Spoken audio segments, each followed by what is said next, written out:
Energy, walking on lightning, I better be running on 10, go till it ends, you don't wanna be one of my enemies. I'm cooking, I turn up the heat and everyone looking, they turning to see all the work that I put in, but I'm moving too fast so they losing their footing. I run with the crew that's making the moves, get out of the way, we coming through, we got this, never stopping, and we won't lose, no we can't lose.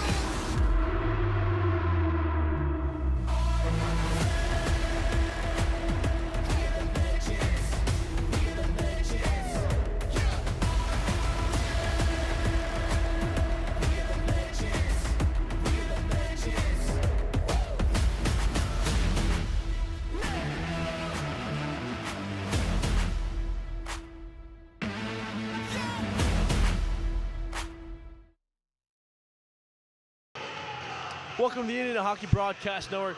I'm Andrew Gus, joining you here live from Fort Wayne, Indiana. The Hoosiers had a great performance last night. Before we get into today's show, we'd love to tell you all about it and show you right here in a quick video. Thanks, moving. They're feeling pretty good after the long bus ride. Me and Ty Hogan were playing a little poker. That always gets me going. And a nice pass by Austin Williams and just put the puck home. Amazing, we love it. This Trine team's pretty darn good. They're number 8 so far ranked. They went to Nationals as well as our guys last year, so this is definitely a tough hockey team from my opinion. I'm sure you guys are feeling the same way. We got 20 minutes left. We're down 1 goal. What do we need to do to find a way to get back in this thing and close them down? Well, we're not scared of these old heads. They're all like 24 years old, and we're way younger, so we'll be fresh for the third period here for sure. We'll be getting pucks deep, banging bonds, and we'll win this game. That's all she wrote. I mean, that's phenomenal. We'll send it back up to Weixler period 3, and let's get this job done. Now a 3-on-1 rush. Kicker to the backside. Semino shoots and scores! The sixth guy ties things up with 7:19 to go. What a goal from Aiden Semino. Finds himself with some daylight. By himself, one Trine man, toe pick. Slavin in on goal, shoots and scores! Slavin breaks the deadlock. 5-4 the score with 3 and change to go. And that was all set up when the defender fell down. Wex, you mentioned he toe picked right there, almost took out one of his own teammates, and Slavin goes weak side and puts it away. After seeing last night and the video we just saw, again, another great victory for the Hoosiers. They'll continue on their win streak. That was last night. Today's a fresh day. Back here at the barn for another one. Indiana Hoosier hockey. Tonight, they've got the Indiana Tech Warriors, who come in at 11-7-2 on the year. The Hoosiers improved to 18-10 last night. Let's learn a little bit about the Indiana Tech Warriors. In that tonight will be Michael Hall, who's 5-1-1 on the year. He's got a 2.77 goals against average and a 92.4 save percentage. The Hoosiers, Sammy Billis, the starting netminder, will go once again tonight after last night got another victory. He is now 13-5 on the year, a 3.48 goals against average, and a 90.3 save percentage. The goaltending matchup tonight is pretty spectacular. That's going to be something to watch out for sure. Not expecting too many goals for either side. Should be a low-scoring contest. At least that's what the numbers tell us. A few players to watch tonight for the Warriors. Michael Rudolph, the freshman. He's got 14 goals and 15 assists in 20 games. Jackson Cawthron, 9 goals, 4 assists, as well as Scott Hayden, who's got 35 penalty minutes. He's tied for the most penalty minutes on the team, so we'll see if he possibly takes any penalties tonight. Just follow the stat line. For the Hoosiers, definitely look out for Austin Williams. The D-man's been playing great recently, very physical, been getting shots on net, and keeping the puck, getting it out of the zone. Another defenseman, also a freshman, Jack Hawkins. Hawkins has been laying some huge hits in the last few weeks, and he's been doing one of the main things the Hoosiers need to work on, and that's getting the puck out of the zone and clearing it fast. That's one of the objectives for tonight's game. Get the puck out of the D zone, get into the offensive zone, and get to work. Stay out of your own zone. That's how mistakes occur. Also, look out for Will Jarami. He's been a little bit short on his point streak, and he's just been a little bit slow. That's very uncharacteristic for Germs, and we're expecting him to have a great night tonight as well. To So looking around the league tonight, Bowling Green and Lake Superior State faced off. Lake Superior State came out on top 6-4. Xavier lost to Ohio 12-2 in Ohio's senior night matchup tonight. And Lindenwood ended up beating Miami 4-1. Some games that have not occurred yet. Dayton and Denison, they're golfing at 6:30. Michigan, Kentucky, also 6:30 start. Louisville and Ohio State at 7 o'clock. And this is the last game of the regular season for the Indiana Hoosiers. This is a huge game, all the momentum after today and after practice this week. The next time they step on the ice will be the TSCHL playoffs next weekend. And that's what they're playing for. They want to win that. They want to win the regional tournament a few weeks after and hopefully go to the national tournament and win that. Today's the last game with technically no consequences of whatever happens. Starting next weekend, everything is for a trophy. So today is the last regular season game, and we'll see if the Hoosiers can continue their winning streak and can continue on the Hoosier path to victory. That's all I've got for now. I'll send it to Garrett Drake and Sam Weixler for the senior night here for the Warriors of Indiana Tech. Just remember, you're watching Indiana Hockey on the Indiana Hockey Broadcast Network.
Hockey at Indiana University is brought to you by the following team sponsors: Corson Fire and Security, the Blue Blazers Events Group, and Top Flight Hockey.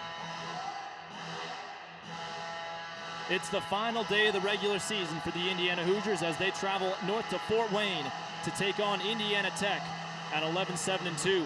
Alongside Andrew Gus, Garrett Drake, and Ben Stannard, I'm Sam Weixler. And Goose, this is a very exciting weekend, a long one for Indiana after a 6-4 win against Trine last night. And the boys, after a very physical game, have to be a little bit tired. You're absolutely right about that. I mean, we were lucky to be able to stay in the hotel for almost all the day. Got some rest. We went to Chili's before, got a pregame meal. We ran a little late to the game, but we're here now. And I think the guys really have that mindset of winning tonight. Well, as we mentioned in last night's broadcast, this is an important game for the ACHA regional rankings. And seeing as Indiana is sitting at 5th, they're going to have some other things happen for them to keep moving up all the way. And one of those things that needs to happen is they need to get a win right here today. You're absolutely right about that. I mean, there's so many things that they can only control themselves, and part of it is other teams playing, and they cannot control that. Something they can control is what's going to happen out here all 60 minutes tonight, and whatever they bring into it is whatever they're going to get out to it. So we know that this is a must-win game for them, and we know that that's in their minds tonight. Coach is going to be talking about that in the pregame speech for them, and we'll know that when they come out here, they're going to have to come out hard because this Indiana Tech team's got their senior night. They've got a lot of fans here, and they're going to want to win as well.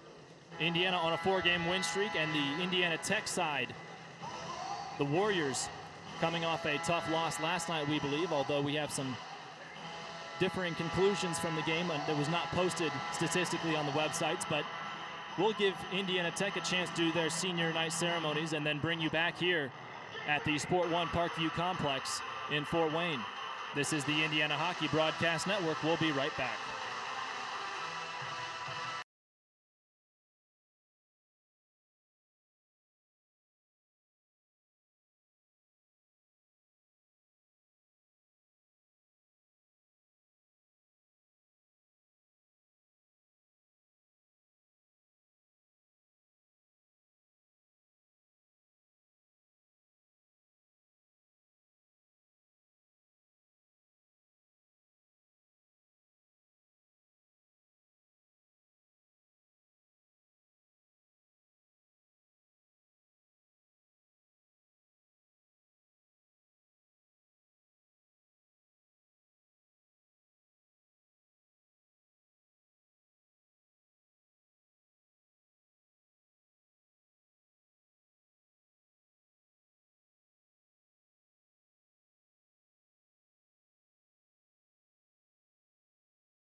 Back here in Fort Wayne, Indiana Tech getting set for their senior night ceremonies, just as Indiana did last weekend. And we will send it to PA on ice level whenever they're ready.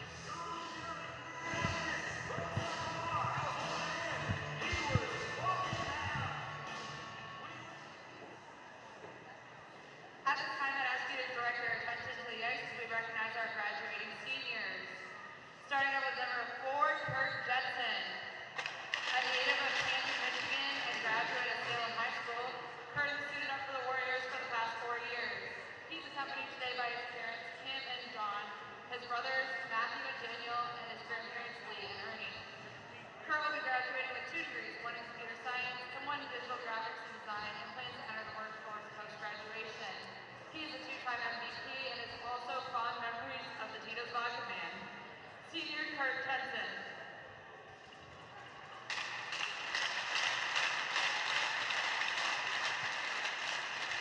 Next up, number 16, Eric Hosmer. A native of Westfield, Massachusetts, and a grad of Westfield High School.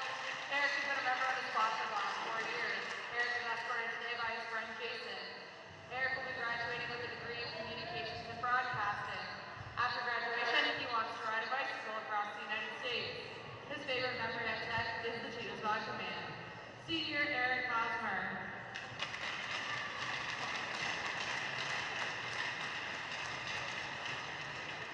Next up, number 23, Corey Schaller. A native of Fort Wayne, Indiana, and a graduate of Northbrook High School, Corey is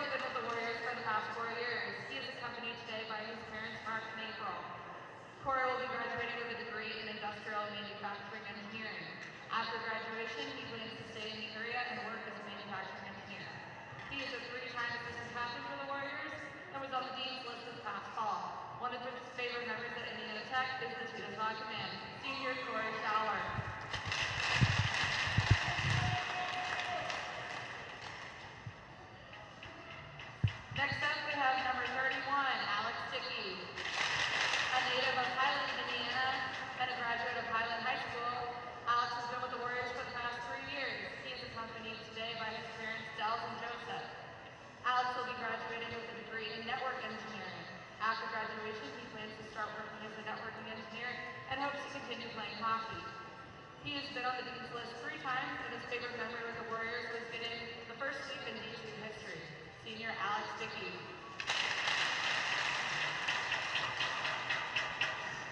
Next up, number 35, Trey Dill. A native of Springfield, Tennessee, and a graduate of Springfield High School, Trey has worn the orange and black for the last 3 years. He is accompanied today by his parents, Jeanette and Vincent. Trey will be graduating with a degree in sports management and hopes to work in professional sports and coach youth hockey post-grad. He has been on the honor roll every semester and is a member of the Chi Alpha Sigma Honor Society. His favorite memory during his time at Indiana Tech was upsetting Bowling Green his freshman year. Senior Trey Dill.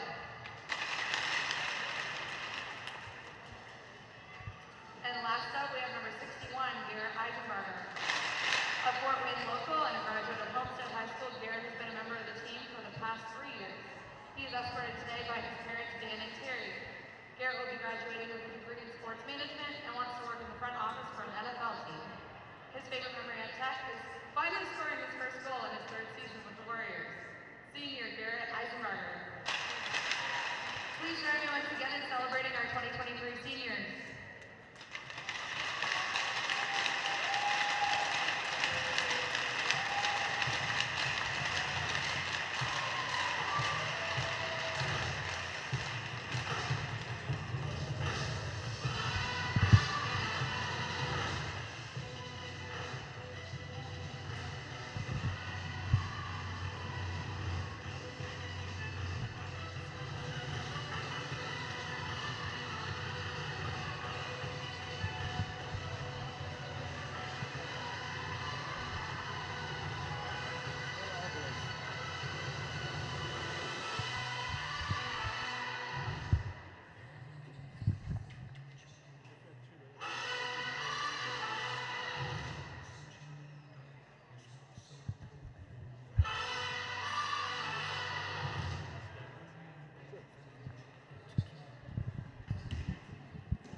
Here at the SportOne Parkview Icehouse in Fort Wayne, the home of Indiana Tech, as well as the Fort Wayne Comets, the ECHL team. Wex and Goose with you here pregame with just about 90 seconds to go before both sides take the ice. Last night in the win against the Trine Thunder, it was Henry Whitliff who really stole the day. Number 17, Henry Whitliff, had a hat trick to his name and really pumped it all the way around.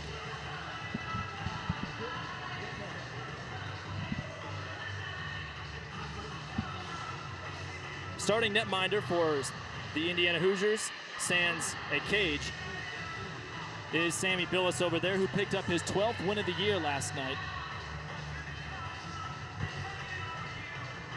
And has a little win streak going with himself in the net. On the other side of the sheet for the Warriors of Indiana Tech, their starting netminder, we're told, will be Michael Hall. Hall with a 5-1-1 record and a goals allowed average of .277. Head coach for the Indiana Hoosiers is still Coach Andrew Weiss at the helm. Took over this team for Indiana halfway through last year and has never looked back. On the other side of the sheet, the head coach for the D2 team, Jordan Reese, standing up above the crowd there as both sides get lined up at center ice and prepare for the national anthem and starting lineups.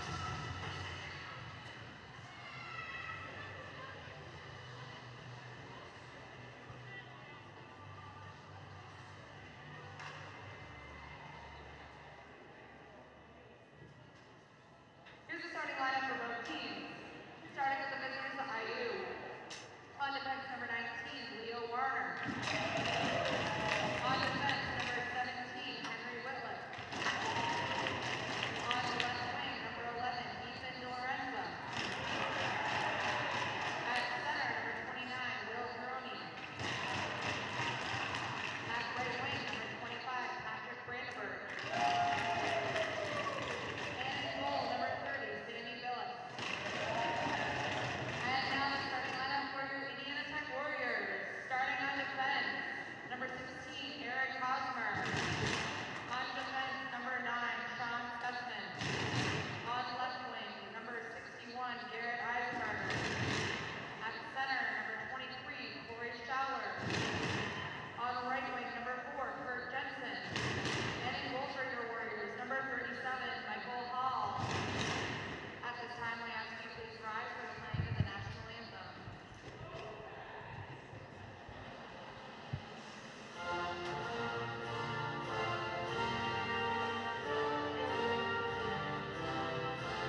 Finally, time for puck drop here in Fort Wayne.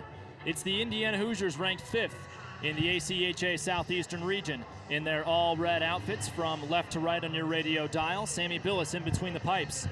The home team on senior night, the Indiana Tech Warriors, in white sweaters with orange shoulders, heading from right to left. And in between the pipes will be none other than Michael Hall with a save percentage of .924.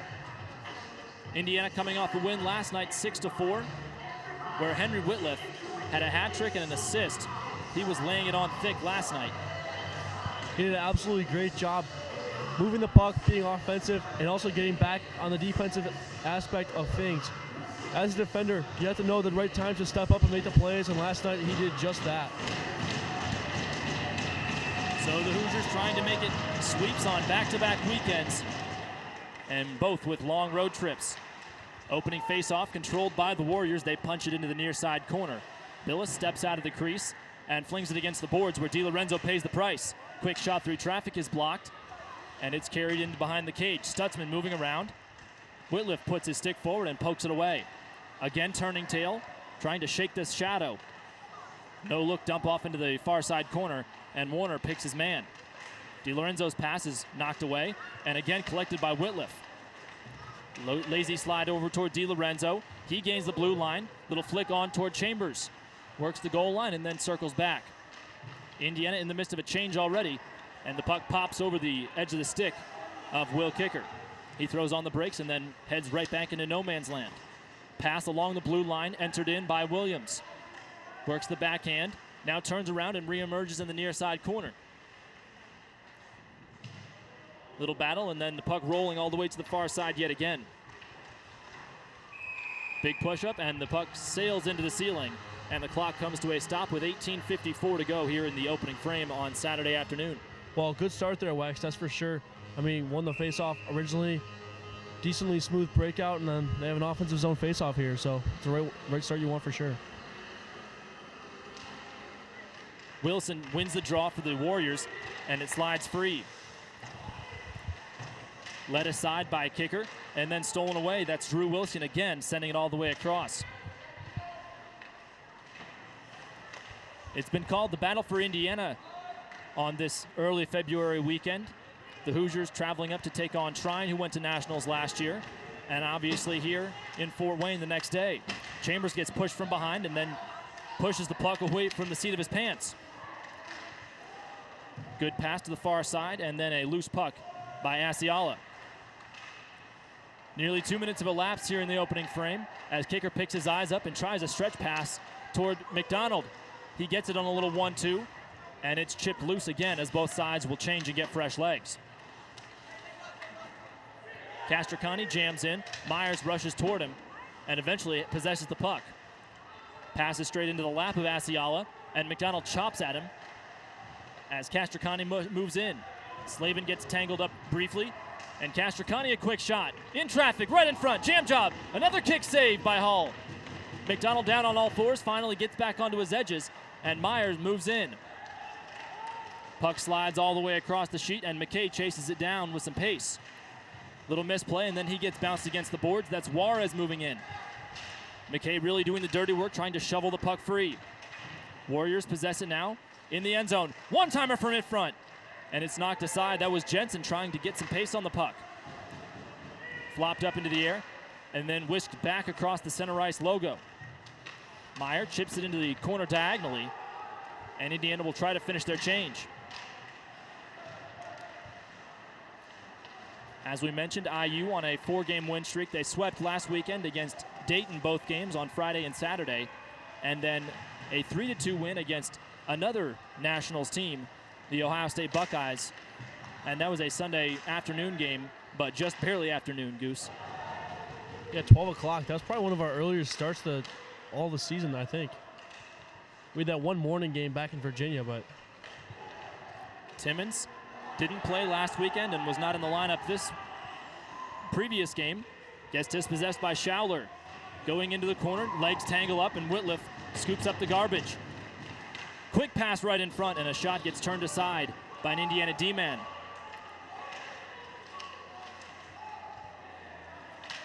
Again, the puck slides into the corner. There's Ballesteri trying to get some work done. Big hit on Nano Arana. He takes a quick seat. And it's collected by Stutzman. Offenbach has it. Far circle, shoots. Misses the target, and it ricochets along the window. Williams taps it back in, and Roulette wheels it from near side to far. Offenbach tries to lay it off toward Jeremy, and it's chopped away and clears the zone. Back to the IU D-man Williams. He swings it in all the way across, and it exits from where it came. 15:40 to go here in the first period, and still donuts and goose eggs up on the big board. Indiana Tech is no stranger to TSCHL opponents like Indiana University. They're 4-1 this year against T opponents.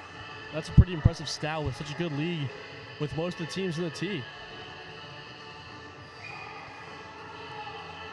Will Jeremy this year had a 16-game point streak come to a close last weekend. And surprisingly enough, neither he nor Ethan DiLorenzo had a point last night. Yeah, that's a shocker. When you look at a score sheet after a game, chances are if you're a betting man, you'll see one of their two names on there at least once. Again, circling around in his own defensive zone, that was Stutzman, whose pass was fired errantly and right into the lap of a Hoosier. Loose twig out onto the ice, rushing forward is Stutzman. He works the outside circle, quick shot, and Billis stands his ground. Going down hard in front of the cage. In the crease, actually, was Williams. And now he's back up and firing on all cylinders. 5 minutes have elapsed here in Fort Wayne. Still no score between Indiana University and Indiana Tech. Jeremy gaining some speed, has one man in front of him. Jeremy holds up at the far side dot and gets muscled off the puck. Brandenburg tries to lay a hit, but the puck was already gone. Myers picks his head up and gathers it before flinging it to the far side in front of the scorer's table. Sand wedged into the near side corner. Laying chase is Michelli. Got bounced around a little bit last night, but his physicality has never been an issue. Right in front, deflection shot from Michelli, and he almost had something cooking. Long floater pass past Meyer. And he dishes to McKay, who picks his eyes up and surveys the field. Another saucer pass, this time going over toward Aiden Simino. Sim had a goal last night and was jawing a whole lot with the Trine Thunder players. Another big collision right in front. Hall moves around and tries to cover it. Now finally does the second time successfully. Under 14 minutes to play here in the first. Shot on goal, 2-2.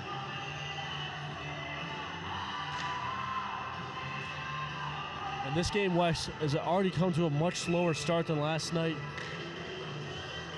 Before the game, Drew Michelli was telling us how the Hoosiers normally compete just as much as effort as the other team puts in them. So Indiana Tech a slower start, and the Hoosiers coming out a little slower as well. Little pushing and shoving match in the corner on the near side. Looks like that's Eric Noon going after an Indiana skater. Slavin pops up after getting smacked around. McDonald dishes to the far dot. Fake handoff to McKay. Now toward Castricani, toe drag. In on goal. Gets it kicked away, and Hall is able to fall on top of it. And now we're going to have some more pushing and shoving as two different players end up on their backside.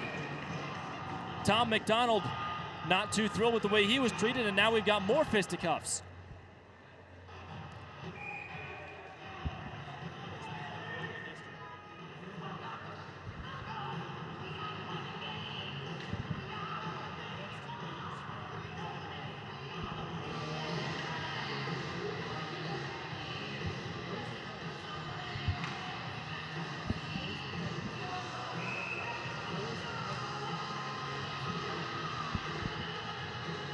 Face-off will take place to the stick side of Hall, the netminder for the Warriors.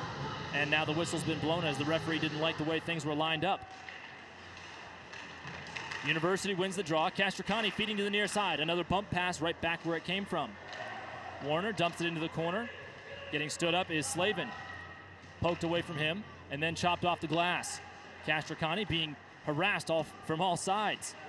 Warner's able to get it down towards Slavin, and it pops off his stick. Rugby scrum by the trapezoid. McDonald feeds, and no one was at the back door.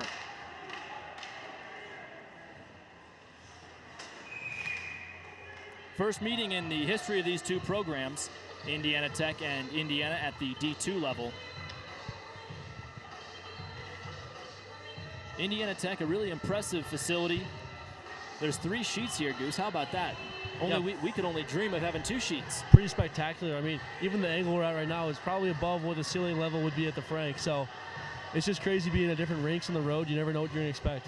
Absolutely. So 13 minutes even to go on the board here in period number 1. And not to mention the field house next door. There's a hotel and a Timmy Hortons. I mean, it can't get much better than that, can it? We can confirm that on the bus ride over toward the rink here, there were several different exclamations of guys yelling, "There's a Timmy's! There's a Timmy's!" They were quite happy to know that that's the case. Before that face-off took place, Jack Kissel for Indiana sitting in the box, so it will be a Warriors power play. A 2-minute minor being assessed to Kissel, the team captain for Indiana. Kept in the zone, standing it up is Stutzman. Works the blue line, feeds to the near side Rudolph, who leads the team in goals. Back to the blue line, chopping the feet and dishing to Wilson.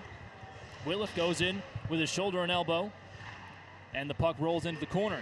Now back behind the trapezoid, fighting for it, and left for Nicole. Again, Stutzman moving back and forth before that pass pops into the netting. Still 1:23 remaining on this power play for the Warriors. 12:22 remaining in the frame. And I never really saw what the signal was for Kissel's penalty, so I'm not sure what they're sitting him down for. We'll find that out between periods, but for the time being, the Hoosiers still have 1:23 to kill. Although Jack Kissel has been in the box plenty of times this year, he's not on the top 5 looking at the leaderboard right there. O'Flaherty and Whitliff leading the charge. Quick shot right in front, cleared away. Big jam job over on the far circle. Timmons getting pushed around, has a stick up near his neck. Finally wrestled away. One-timer, didn't get much pace on it. Pulled forward, lofted up toward Aiden Simino. Hall comes out of the crease, Simino chops at it. A wide open net, and he could not hit the target. Still scoreless with a dozen minutes to play. Power play will last another 3/4 of a minute as well. Errant pass goes all the way across. Icing is called despite the fact that it was Caden Carmichael chasing the puck down and trying to wait it out and collect it on the near side. We've been on the opposite side of that many times this year, I feel like, so definitely interesting to see a call not going against us there for an icing. Neither side seems too rattled as of yet, despite the fact that we've had this power play going for 1 minute and a quarter.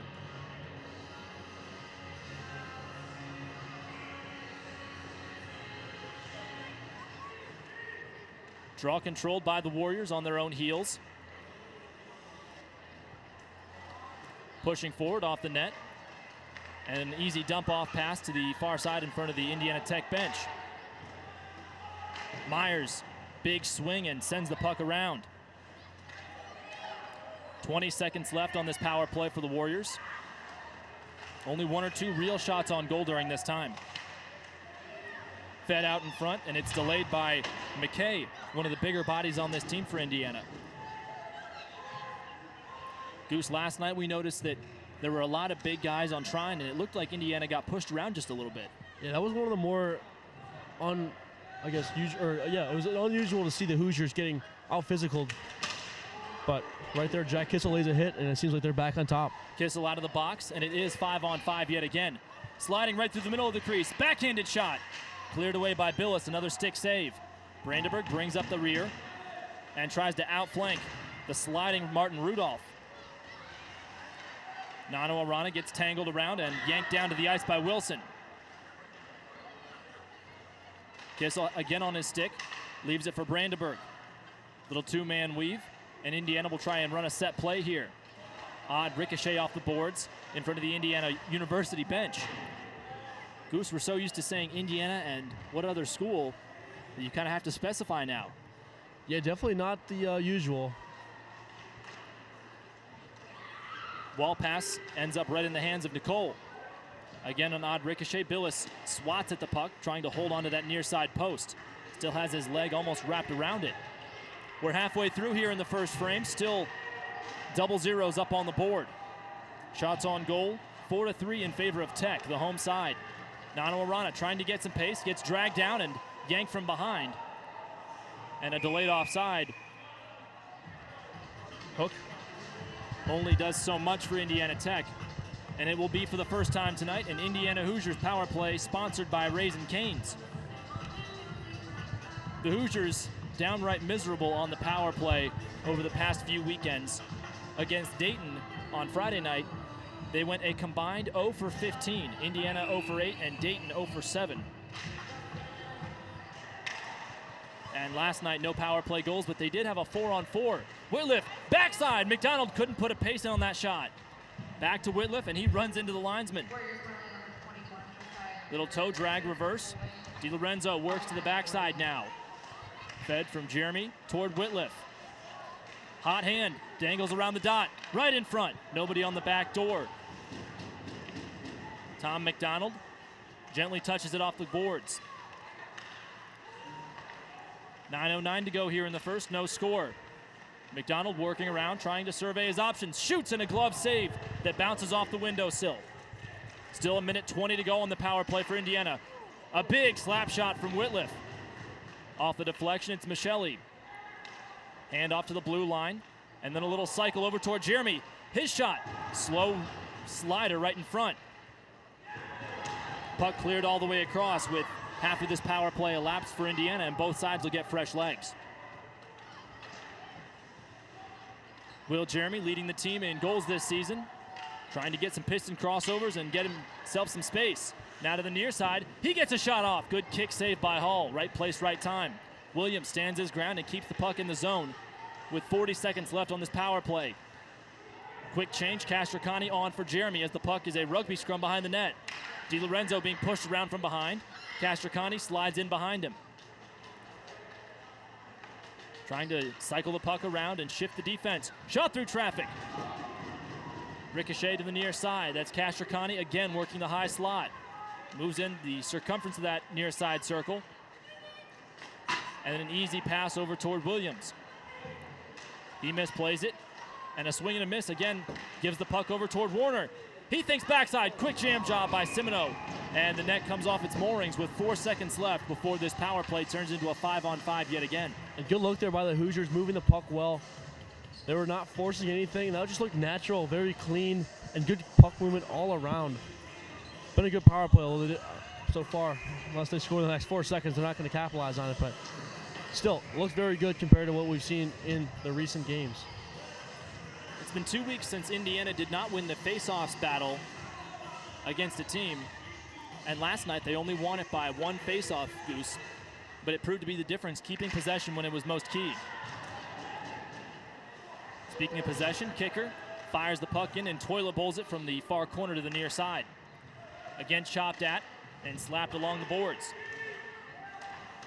Battle ensues. There's Offenbach moving in with the Rana. Right in front of the mouth of the goal. Kicker swings and tries to pitchfork it back. Over and back is the whistle as kicker didn't touch up in time. And so the clock comes to a stop with 7:19 to go here in the first frame. Still no score between Tech and University. And so far, it does seem like the Hoosiers have the upper hand in this battle so far. Still a little bit early to get chippy or call a chippy game, because normally we see in the second and third period, big hits start to be thrown, and then you start to hear chirps and all that, and it's a good old hockey game, right, Wax? Absolutely. Indiana controls on the attack. Arana flips the hips and tries to play it to a teammate. Slides into the near side corner. He collects his own loose change. Ray Myers punches it against the boards. And toward Offenbach. He moves in through traffic. Shoots, score! Adam Offenbach with some fancy stick handling in a matchbox and a roof job that sends Indiana in front as they draw first blood. 1-0 Hoosiers with under 7 to play here in the first. And Wes cannot be surprised that Offie scored. It's been one of his days. The guys were playing poker online today in the hotel lobby, and Offie was winning there. He's winning here on the ice as well. You know, Goose, it's interesting that the guys opted to go online poker instead of with a real deck of cards, but I guess that's just 21st century sports for you. Absolutely right. On the bus, in the hotel lobby, anywhere. They could probably be playing poker on the bench. You never know. Here comes DiLorenzo on a rush. His shot gets turned aside off the leg pad of Stutzman. Pushing and shoving in the corner. Brandenburg has it bounce between his legs. Wraps it over toward DiLorenzo. Whitliff a shot. And stonewalled thanks to the nifty kicking of Carmichael. Now charging forward is Barvase. He goes into the corner hard alongside a fellow number 19. Lazy slide over toward Hosmer. Hosmer shares the name with a Major League Baseball player, Eric Hosmer. Now to the far circle, poked away, and Jeremy might have a little rush. Dishes to the far side. There's DiLorenzo, throws on the brakes. Tries to push back and forth and then gets drilled as 3 different white sweaters converged on him. Lifted up and back down to the ice as both sides will get a change with under 6 to play. Near side corner. Chambers tries to throw a shot, and Michele has to backtrack after the deflection. Williams holds on. An easy pass off to Michele. Centering pass is stifled. Toward kicker now working. High shot that hits the chest of an Indiana Tech skater. Good push forward. Here comes Menger. Williams misses, tries to finish that check. And then another big collision as Ballesteri is able to push the puck free. Simoneau's pass is chipped away by the other number 27 on the ice, Martin Rudolph. Rudolph, one of 5 players not from the United States on this roster for Indiana Tech. Pair of Canadians and a pair of Czechs. Hoosiers have a bobbling puck on the blue line, and it flops back across. Michele. Sidestep handoff to Myers, who gets banged against the boards again. Nicole's able to relieve the pressure, and then a wobbler squirts past Wilson. Tommy McDonald collects it, tries to find some space. His shot kicked aside by Hall. Slavin goes in hard, and McDonald tries to find a dance partner. He gets drilled, and then a little chop action behind. A lot of scrums that last more than a brief moment, Goose. Puck vibrating on top of the ice. McDonald pushes it back toward himself and then kicks it along. Left for Myers. His only option is McKay, who works the far circle. Flopped across, and now Slavin has to reach around before the whistle's blown for a high stick with 4 minutes and 12 seconds to go here in the first frame. You can definitely tell Hoosiers and the ice is starting to become tilted in their favor as we've seen them a lot more in the offensive zone. Tech really just has no breakout right now as the Hoosiers are dominating down below and keeping the puck out of their end. That right there is exactly what they have to do and continue doing to win this game. Offenbach, one of the veteran face-off masters for the Hoosiers, is able to finally win control, and Whitliff sidesteps a would-be hitter. Again gets chopped and is not too thrilled, but plays the puck forward and then pays the price. Sliding into the trapezoid and flipped up against the windowsill. Carried forward, and a pass that really goes right through the eye of the needle. Whitliff clears it from the open slot. Now Warner plays some FIFA with himself and kicks it along. Kept in the zone. Kissel trying to reach out and push it free. Eisenbarger has it in the near side corner. Pushed along again. Going in hard was Offenbach. And his backup is Chambers, who belts a man against the boards. Under 3.5 to play here in the first. 1-0 the score. The only goal so far for Adam Offenbach, his 4th of the year. Icing waved off, evidently. And a pass pops up off of Corey Schauler's stick. Into the corner it goes. And Kitzel didn't see where it went. Scooped up by Carmichael in front of his own bench. Passes the scorer's table. Tries to loft a pass to the far side. Scooped up, and Williams depossesses the Warriors. Austin Williams moving in. His worm burner shot is easily paddled aside into the boards. Puck leaves the zone with 2:45 to play. Again, Brandenburg finds a man the width of the neutral zone, and it wobbles away. Now back toward Williams, spending a lot of time with the puck on his stick. You're right, he's been doing a great job the past few games, taking it up, similar to how Williams has. Shot score for Indiana out of nowhere. They've doubled their lead, a crooked number up on the board with 2:23 to go. And Will Jeremy finds himself on the score sheet. Goose, you were talking about being a betting man, and there's your response. Will Jeremy, the team leader in points and goals, adds another one to that tally.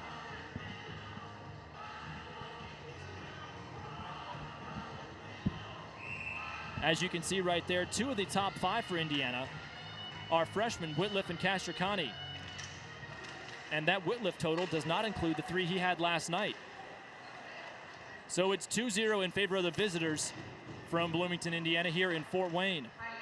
Back in Bloomington, we had to follow it on TV prior to the start of this one. The Indiana Hoosiers basketball team picked up the win against the vaunted Purdue Boilermakers. And to my grandpa, I say ha-ha. Carried across the red line at center ice. Pushing forward is Bosch. Bush a quick one-timer, and Billis is able to collapse upon himself and hold on with under 2 minutes to play. We talked about the variety of guys and nationalities for this Warriors team. 2 players, Nicole and Hurley, are from Canada, one of them from Winnipeg. 2 players from Czechia, or the Czech Republic, or Goose, as our grandparents probably knew it, Czechoslovakia. Flung along and right up into the shoulder pad of Garrett Eisenbarger. Billis slides around his pole and holds on with 1:41 to go. I think Sim's going to add to the box for 2.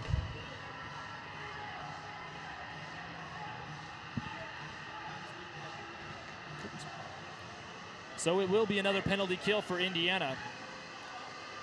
And Aiden Simino not on the top 5. But he did spend a 2-minute minor over on the box last night after getting in a bit of a tussle.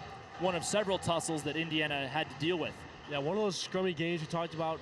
Again, very closely knit, both sides, neck and neck. Lots of hits, lots of physicality, lots of penalties, and just great hockey game. Sliding around is Stutzman. Feeds it to the near side half dashers. Flung along by McKay and collected by Timmons. His pitchfork attempt stays in the zone. Toward Rudolph, he goes a sharp angled shot and scores! Indiana Tech clawing back. A power play goal for the team leader in goals, Martin Rudolph. And that's how you come back from 2 quick ones. A monster season so far from the freshman Rudolph, and he keeps on keeping on. 2-1 the score with 1:21 to go here in the opening frame.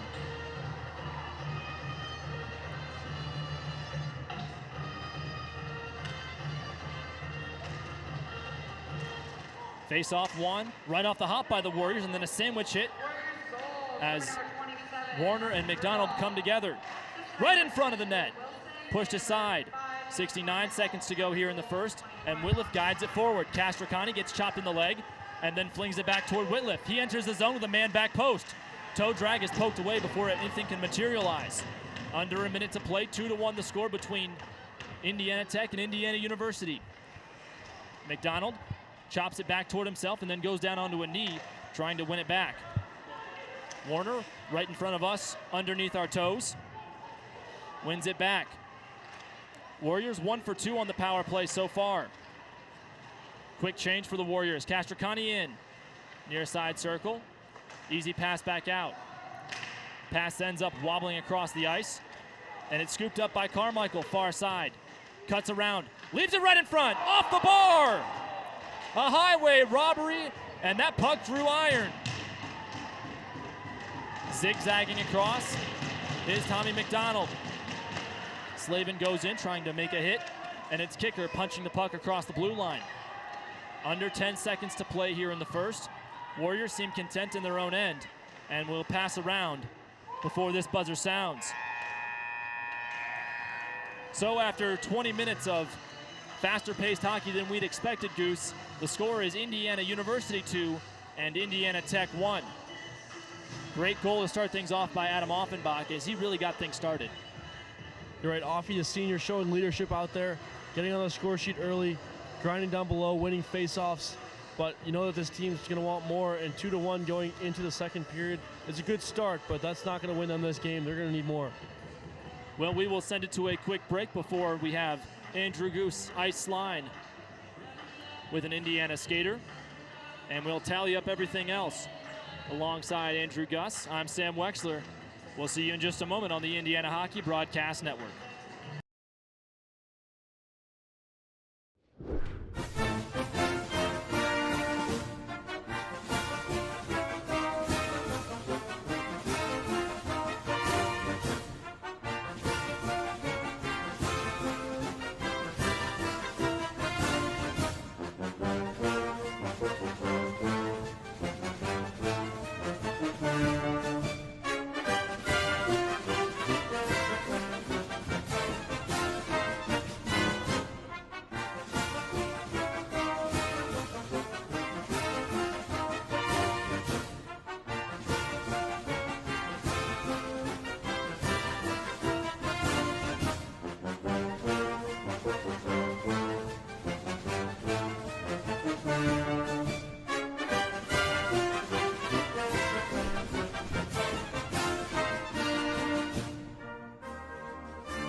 Welcome back to Fort Wayne, specifically the SportOne Center. Now down at ice level alongside Andrew Gus is one of the assistant captains for Indiana, Will Jeremy. Joined alongside by here, Will Jeremy, assistant captain of the team, sophomore. Found a win at Tally, won in the first period. We kind of had a tough angle. Talk us through what happened down there in the corner. Yeah, no, so it all started out with a pretty good forecheck, and obviously it was a great pass from D'Lo out from the corner, and obviously we're just trying to test this goalie out, so I just tried to put it on net, and it was nice to see it go in. I have to ask, did D'Lo ask you all right or say anything like that? We know he's been saying that all day long today on the bus, and did he give one of those or no? Actually, it was the first thing that came out of his mouth, so we kind of like that fun energy, but then again, we got to keep the same mentality going into the next period. And speaking of mentality, not only for the next period, I mean, obviously today, last game of the regular season, we want to win this one, but next week in the T playoffs, what are we going to do next weekend to dial in the next few days to just make sure we're prepared?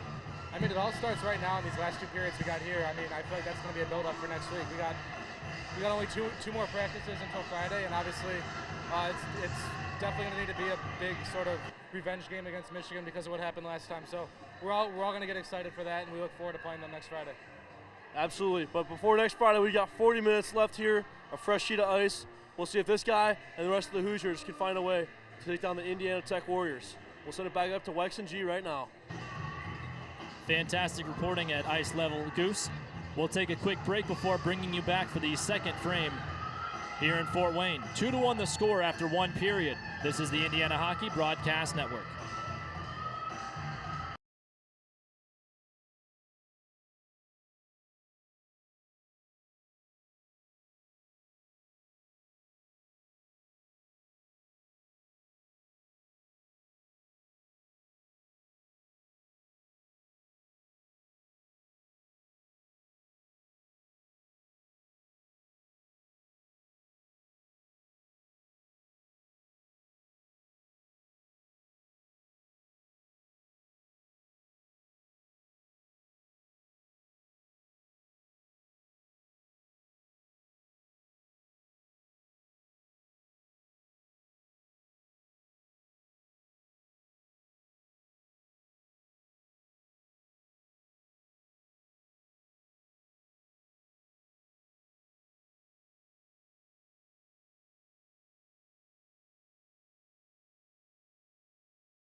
Back here at the SportOne Parkview Icehouse in Fort Wayne. Sam Weixler alongside Garrett Drake. 2-1 the score after 20 minutes as we enter the second here with a fresh sheet of ice. And Garrett, a lot of missing faces right now for Indiana Tech. Yeah, absolutely, Wex. They've got a couple players on IR as well. As you can see, a couple scratches in today's game, and then Jackson Cothran is out. He's one of their top point getters as well. So a few big losses for Indiana Tech, and they're feeling it right now. Down 2-1 to the Hoosiers. Shots on goal in that first frame, 10-7 in favor of the visitors in the red sweaters, which is really interesting, Garrett. Not many shots from Indiana last night compared to what they usually have. We mentioned against the Dayton Flyers on Friday night, they had 28 shots in the first frame. And really, last night, they didn't even match that total. Yeah, the 26 shots. The shots have definitely been on the decline for Indiana, but they've been playing better defense, as we've touched on in yesterday's broadcast as well.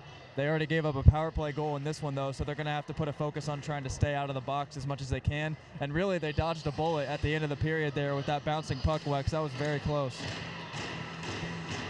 The Warriors are no stranger to high shot on goal totals. They had 60 shots on goal in a win against Denison. Most shots on goal in a loss, 45. Indiana in red sweaters from right to left. Billis down in the butterfly, trying to crane his neck and see where that puck went outside the trapezoid. The Warriors trailing now from left to right, and the puck is flopped up into the tools of ignorance of Sammy Billis to stop the clock with 20 seconds elapsed here in the second.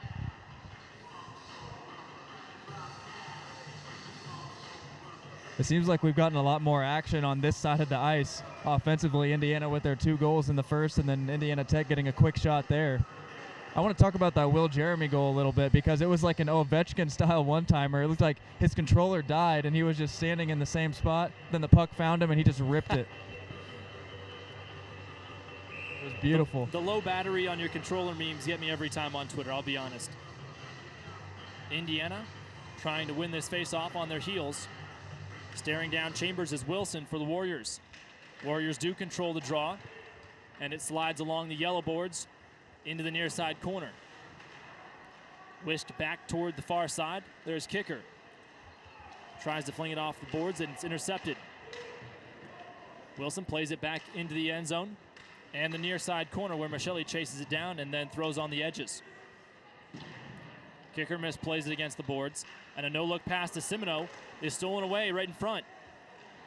Out of the near side, Kicker pushes it gently, and a wobbler of a pass bounces in front of that Tim Hortons logo.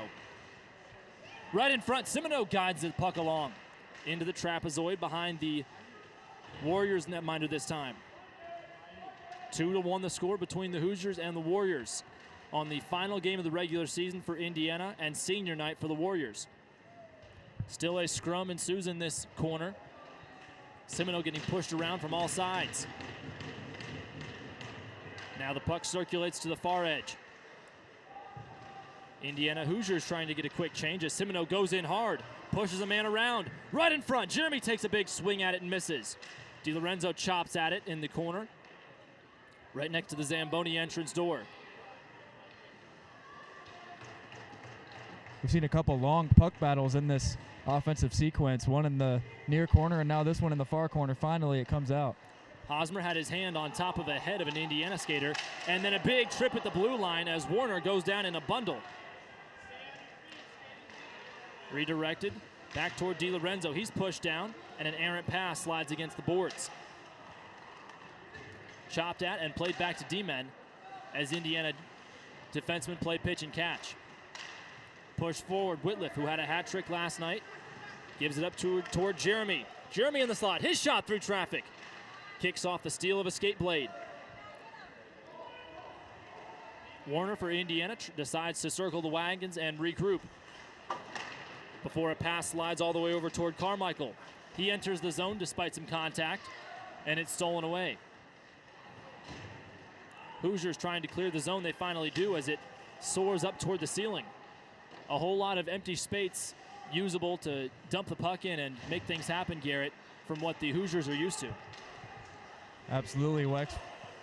No more games at the Frank this season for Indiana, so they'll be playing on full-size sheets, and they're starting to get used to it, and I think they like it.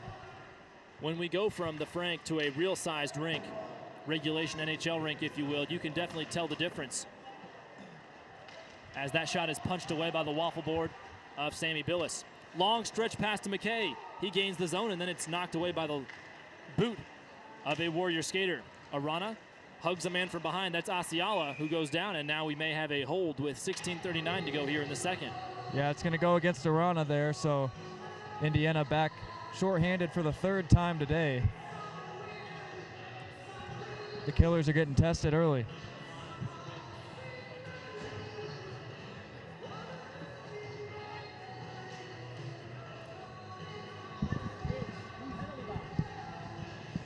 Nano Arana is on that top 5 in PIMS, adding another 2 after not playing last night.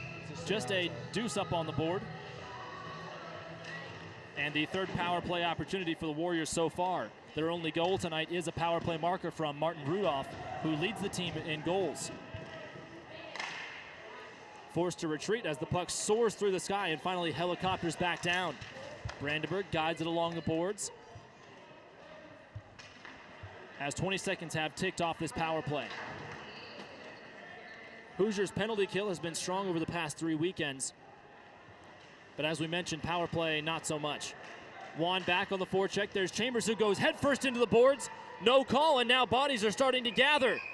Warriors touch it up, and there's a glove missing. Now we've got some pushing and shoving back and forth as Nicole is jawing with Chambers. And again, Coach Weiss very unhappy with the way we've seen Chambers get slammed into the boards. Back-to-back nights now. It happened twice in the game yesterday as well.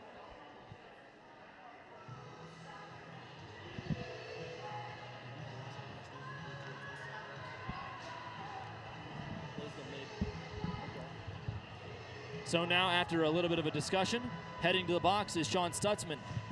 18 penalty minutes this season as a Warrior. And a lot of different guys on this roster for Indiana Tech move between the D2 and the D3 side. Plenty of experience and plenty of opportunities to go around, it seems. 16:03 remaining in the middle frame. The long change played right in front. Hall has to move his paddle just a bit and deflect that centering attempt. 1:10 remaining on this 4-on-4 before it turns into an Indiana power play. Jeremy collects it, and it's poked away. DiLorenzo lofts it, and it's pitchforked back toward Jeremy. Stolen off by Eric Noon. Noon, one of those guys that we talked about, has spent time at the D3 and the D2 level. Freshman year, he was at D3, and for the past 2 years, he's been with this club. Shot on goal, goes in toward the fireplace.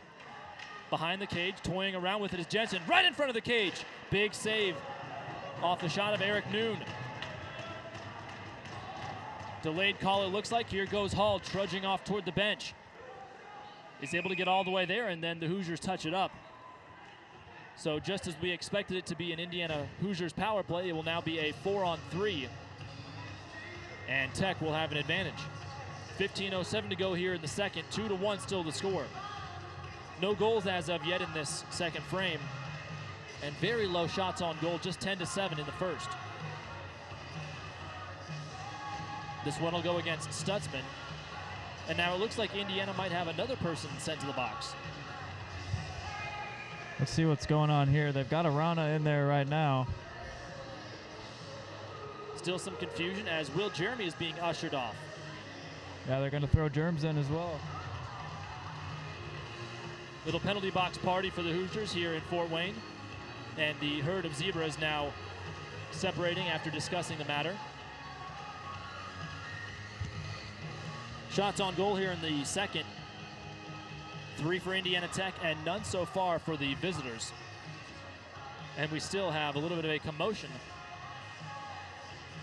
as the head coach, Jordan Reese for Indiana Tech, is still being explained the situation by one of the referees. So it'll be a 4-on-3 power play for Indiana Tech for another half minute or so. Nano Arana will vacate the premises at that time, and then it'll be a 4-on-4. Push forward with some steam. Whitliff pokes at it, turns around, and then it wobbles away from him. Big chopping. Brandenburg tries to knock it free. Now in behind the cage, another penalty called on Indiana University. This time a trip on Leo Warner, and it is really getting crowded on the far side of that scorer's table where Indiana puts all of their convicted players. Absolutely, Wex. The crime's starting to stack up here. I'm still trying to write everything down as we get scrambled. It looks like they're escorting Warner over toward the box. Gee, if you run out of lead for that pencil, let me know. I'll have to grab you a pen or something. Absolutely. You got your hands full with all those papers over there. 14:46 to go here in the second period. 2-1 the score in favor of the Hoosiers. Face-off taking place on the glove side of Sammy Billis. And now some more commotion as the referee has had to go into the Indiana penalty box and issue some orders. 7 seconds before Arana is able to leave.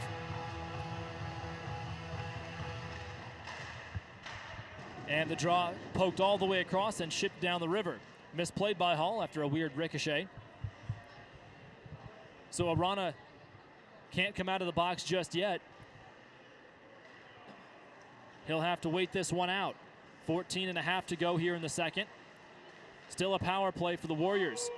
4-on-3. Hoosiers trying to fend off this attack. Here's Rudolph moving in. He passes to the far side in front of the Warrior bench. White sweaters all standing up and looking over the boards.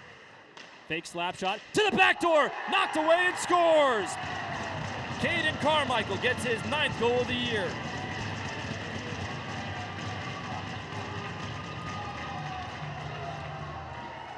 All square here in Fort Wayne. Caden Carmichael, the freshman who played AAA hockey with the Chicago Fury, draws everyone even in a power play goal. And now, Garrett, they're going to have to figure out who leaves the box first and what happens afterward. Still looks like some serious confusion down there. And Carmichael actually whiffed on that one-timer, and it kind of just dribbled in past Billis. He dove back to try to keep it out, but just a tad too late.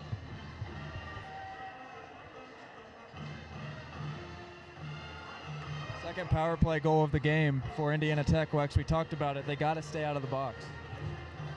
We've seen penalties come back to haunt the Hoosiers on numerous occasions. Against Michigan State, Indiana had an 8-0 lead, and it was almost a Sammy Billis shutout until a 5-on-3 allowed the Spartans to score a power play goal. That 4-on-3 power play now turns into a 4-on-4. Still in the box is Leo Warner for Indiana, so Indiana Tech back on the power play, Garrett, just like that. To the far side, there's Stutzman. His shot takes an odd deflection and into the corner on the near side. Rolling like a car tire to the far boards. And then McKay chops at a man. That's Drew Wilson going down like a sack of potatoes. McKay shoulders his man off the puck, and Brandenburg slides it along. Hoosiers getting fresh legs and fresh killers out onto the ice. 13:20 to go here in the second. They've been getting ran at the beginning of this period, Wex. No offensive zone time. Semino swinging a drive right into the belly of Hall, the netminder for the Warriors. And just the first shot on goal for Indiana University in this second period. Garrett, it's not every day that you see the first shot on goal come 7 minutes or so into the period. Absolutely. They've been shorthanded the whole time, which hasn't helped at all. And fortunately, Sim able to get a decent whack on right there. Pushed along the boards, and a long stretch pass that deflects off the stick of Ballesteri. Big hip check, and bodies collide in the near side corner in the blind spot. Slavin also gets hit, and now the whistle's been blown for a trip via the referee at center ice. So under a baker's dozen to play here in the second, and the box will swing open for the Warriors this time. 4-on-4 for the next quarter of a minute, Garrett. And after that, Leo Warner will be able to vacate the premises.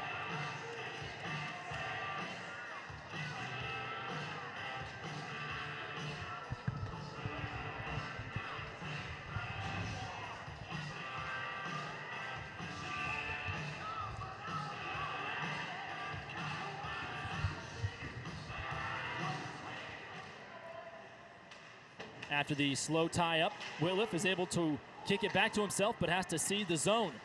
McDonald is able to outlet it to the far side. There's DiLorenzo rushing in. Hand off to Jeremy. Far dot. He shoots. Big save by the shoulder of Hall. has to chase the referee out of the corner and then plays it to Whitliff. Dump off, one-timer, back toward Whitdog, and then he dumps a man. That's Jensen ending up on his backside. Now a power play for the next 90 seconds for Indiana, sponsored by Raising Cane's. 2-2 the score. Only one tally put up here in the second. A power play goal for the Warriors. Dumped in against the boards and into the Indiana end zone. Whitliff cuts back, and then a pass forward, kicked from McDonald over to Michelli. Working the outside of that circle on the near side. Jeremy's shot ends up all the way across the ice in the netting with under 12 minutes to play, and still 63 seconds with a man advantage. Sitting in the box is Donovan Ballesteri in the first PIM of the season for that player, Garrett. Yeah, which is surprising. He's a big body out there on the ice, too. We've seen him pushing around down near the crease, and first penalty of the season, quite surprising. Let's see if the Hoosiers can capitalize. I'd put Ballesteri up there in size with Vladislav Krush or Nathan Cesarski, two players for Indiana last year. Puck controlled by the Hoosiers, but they have to retreat and then move back across. Whitliff dances around, gives it to McDonald, who retreats, and an over and back has been called evidently. And McDonald is either furious at himself or furious at the linesman. Unhappy with something there as he heads to the bench, trying to sort things out with the guys. Indiana jumped out to a 2-0 lead early, but they've really slowed down quite a bit since then. Most dangerous lead in hockey is proving just that. Face off in our neck of the woods here on the near side. Warner scoops it free, and it's over toward McKay, who tries to shoulder the puck with his body. Semino in behind the Warriors net. 35 seconds left on this Raising Cane's power play for the Hoosiers. Castricani sliding around, a little three-man weave to the far dot, right in front. Kicked away, saved by Hall. Sent all the way across the sheet where Billis plays it. 20 seconds or so left on this advantage. 5-on-4 for the Hoosiers. No look flick to the near side. Warner collects it and moves forward into the zone. Past the width of that attacking third. McKay sidesteps, holds it, shoots and scores! Matthew McKay with a ripper through traffic. A power play goal for Indiana, their first in 2 weekends. 3-2 the score with under 11 minutes to play here in the second. Yeah, Matt McKay right there just carrying into the center. He was staring down the keeper the whole way, Michael Hall, and he just let a wrister go, put it top shelf.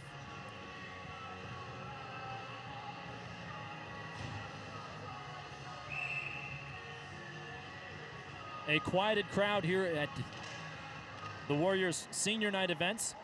Now DiLorenzo zigzags along. His shot smacks against the boards. Back into the end zone. That's DiLorenzo scooping up his own deflection of sorts. Flopped up and nearly smacks the scorer's table and some of the residents therein. Caden Carmichael the one doing the damage. And the clock freezes with 10:41 to go in the middle. Castricani and Sim picking up the assists on the goal there by Matt McKay. So Semino putting up some points this weekend. Shots on goal in this second period, 4-4. After McKay was able to put one in the back of the net and shake the twine. Ricochet against the wood. And icing is called as Timmons has to get on his horse and charge back to beat Barvase to the puck. About halfway into the second period, Wex, things started out very sluggish for Indiana. They gave up a goal right away as well, but now they're starting to climb back into it. They've built themselves a lead once again, and they look pretty sharp.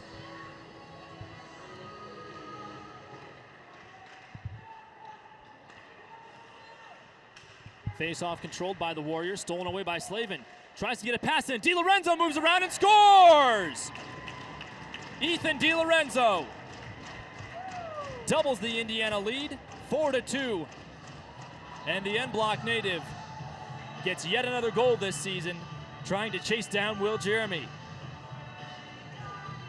Those goals 40 seconds apart, Wex. Impressive showing here in the middle frame. 2 goals for Indiana in the first and 2 in the second.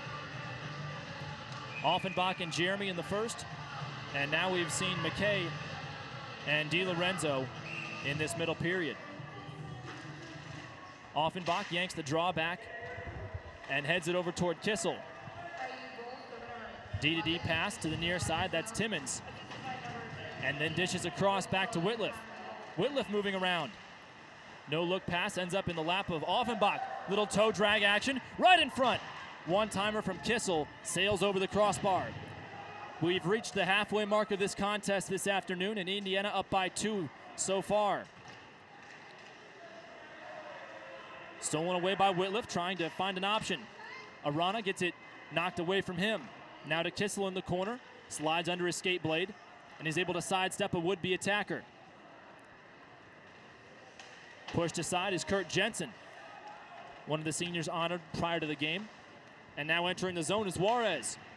He's in the corner, dispossessed by Whitliff.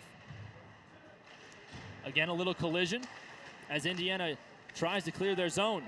Now a little tripping action at center ice. Arana trying to apologize and make sure everybody's all right. And cooler heads do prevail this time, Garrett, although we have seen that go awry before. Yeah, Arana didn't even know that there was somebody on the ground behind him, and then he just tripped over him. Slow collision between Wilson and Chambers. We've seen them do battle today, most certainly. Under 9 minutes to play, Indiana up by a pair.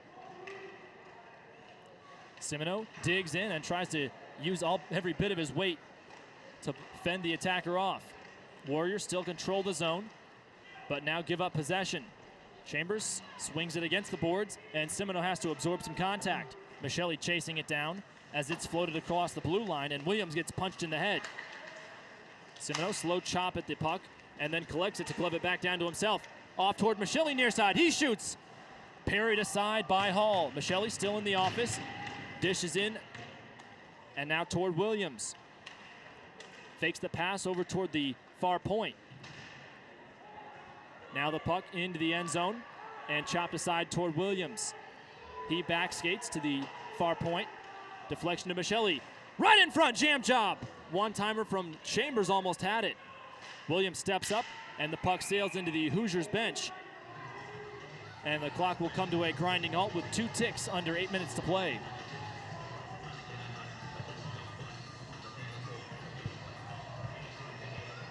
Austin Williams took a slash to the foot at the end of that play, and he acted like it hurt a little bit, rubbing it in on the player there. A little tease job going from Austin, who hit the YMCA in the penalty box last night. The boys were dancing as that game came to a close against the Thunder. A momentous win for Indiana, especially after that empty net goal went across the ice. It really could serve them well in the ACHA regional rankings, which they desperately need to stay ahead of the competitors right on their heels and gain that first day bye. On the draw in the Indiana zone to the leather side of Billis. Sails all the way down. Hall has to go down, misplays it. Brandenburg chasing down. And I guess Williams was assessed a penalty. I wasn't even aware of that. It is Austin Williams sitting in the box for another minute 38. Just the first time tonight that Williams has had to take a seat. And for the Warriors, they've already got 2 power play goals. Garrett, they are continually being gifted golden opportunities. Absolutely. Indiana just can't get out of their own way, it seems. Fortunately for them, they've scored 4 goals.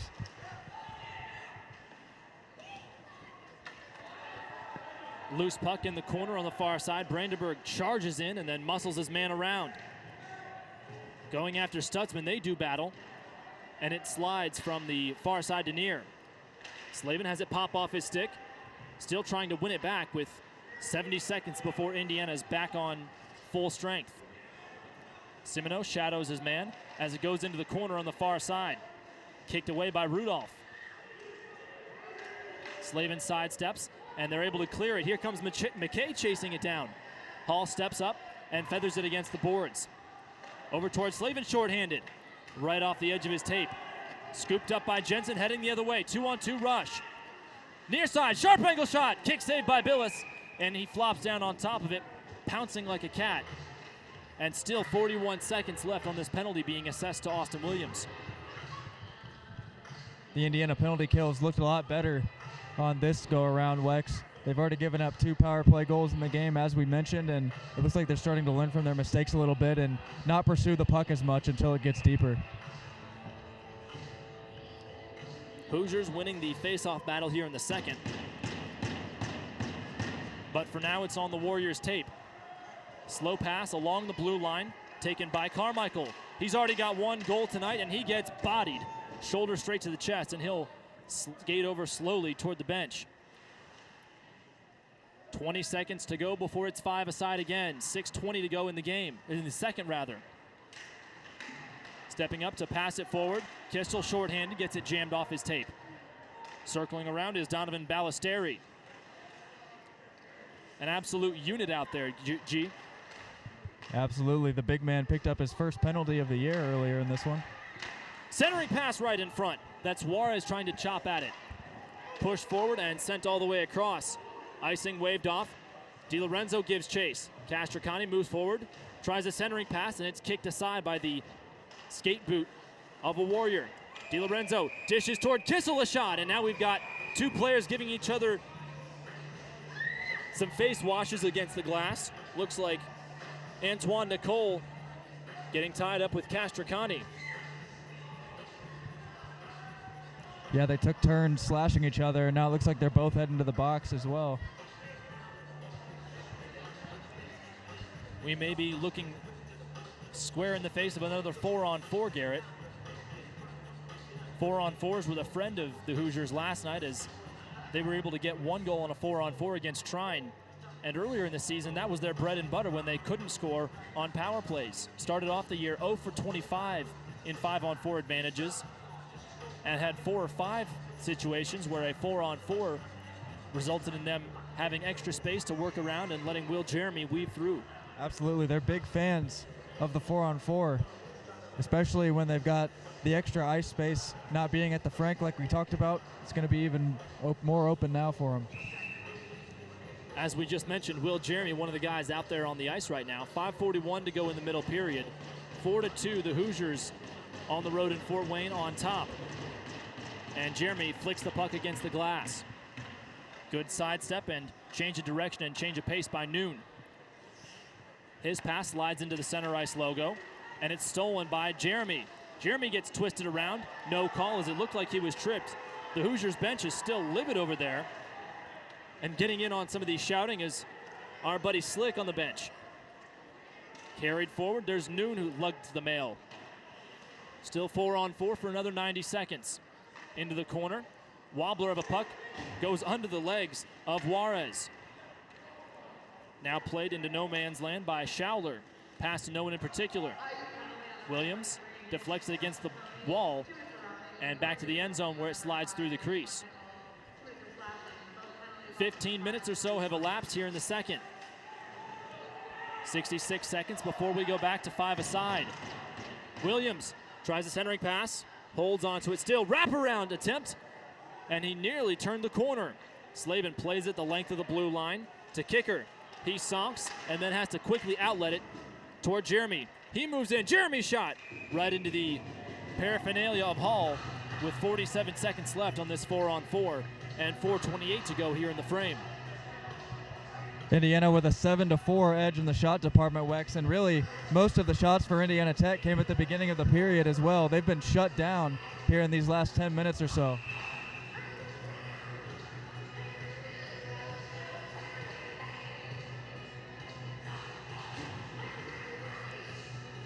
McDonald stepping in to face off against Rudolph. 2 guys who know how to put the biscuit in the basket. Loose puck on the far side. Myers moves around and then hands it toward McDonald. He goes headfirst into the boards, but somehow maintains possession. Half a minute to go on these matching Miners. Carmichael moving in, trying to turn around. McDonald moves in for Indiana and forces the puck away. No look dump against the boards as Rudolph chips it off the windowsill. Carried forward. DiLorenzo to McDonald. He shoots off the crossbar. Still 5 seconds. McKay a centering pass. DiLorenzo swings and misses. McDonald gets sent down into a heap in the corner, and it's 5-a-side yet again as DiLorenzo gets hit in the chops. Now another whistle has been blown by the referee, and he will head toward the scorer's table to deliver his verdict with 3.5 to go. Yeah, Tommy McDonald got tripped up in the corner, and he got right in the face of the linesman after he didn't make the call, and the linesman down by the far side on center ice ended up making the call against Tommy, so he's going to the box for barking at the official. So Indiana yet again short a skater. Both goals for Tech have come on power plays, Garrett. And I have to assume if you are head coach Andrew Weiss, that might be a little concerning, especially with a fast guy like McDonald sitting down. Hoosiers win the draw, short a skater, but on the attack so far. Warner tries to barehand it and gather it down to himself. Scooped up by Michelli. He's harassed. Billis has to stick his glove out. And the referee blew his whistle, expecting Billis to cover, and then acknowledges the mistake with 3:23 rather in the second. And by admitting the mistake or the fault there, Garrett, it looked like he was able to hold off the crowd going in full bore. Absolutely. We definitely would have heard that one. Similar to the Trine crowd last night. Warriors win the draw, and it's pushed against the boards in the near side corner past our blind spot. 3.25 minutes to go here in the second. Indiana shorthanded. Now moves forward. There's Michelli, his shot up into the armpit of Hall, and then Chambers goes down spinning around like Neymar. And now Semino's going after somebody in the corner. Under the scoreboard, that's Aiden Semino jawing back and forth. And Garrett, we don't see him get this animated very often, much less twice in the same weekend. Yeah, well, Chambers took a bit of a late hit there, and he's been getting pushed around quite a bit. So Semino stepping up, trying to protect Chambers there, and Indiana hasn't gotten very many calls in this one early on, and we think that might be a factor building into the frustration too. Garrett, it looks like Tommy McDonald, our buddy down there on the far side of the sheet, may be holding on to a misconduct. Yeah, they did give him a misconduct. That was the official announcement there. So 5-a-side with 3 and change to go in the second period. Still 4-2 in favor of the Hoosiers. Offenbach tries to baseball bunt the puck back down. Instead, it ends up in between the legs of Warner. Easy handoff to Whitliff from Offenbach. Whitliff again trying to use all of his height and then dumps it into the zone. Kissel a shot. Guided aside by Hall. Again, Indiana trying to win possession back, and then a big collision. Getting hit in the mouth was Schauler. He goes straight to the bench. And now flinging it forward across the opponent's goal line is Warner. Quick change for the Hoosiers as Arana tries to hold everything up. Has to go back into the zone, and a delayed offside holds it up.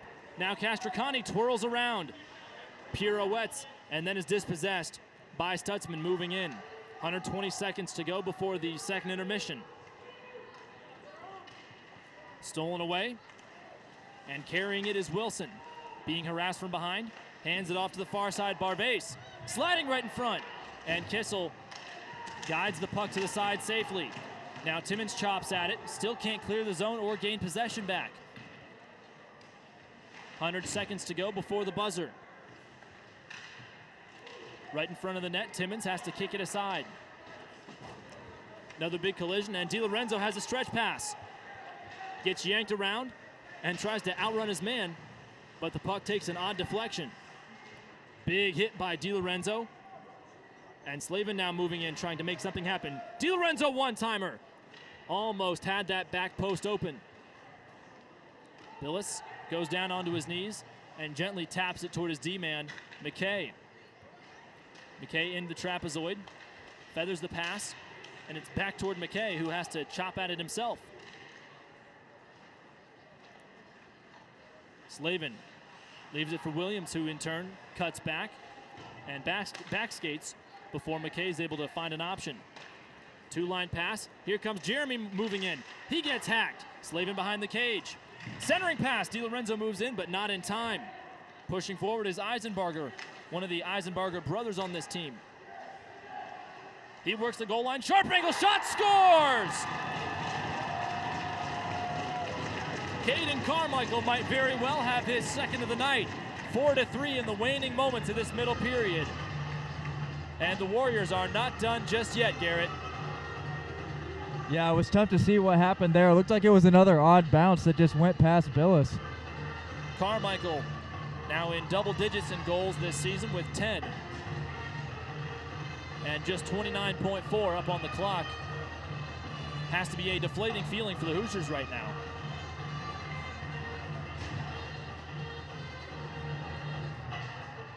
So the crowd energized yet again as kicker barehands the puck and hands it back down to himself.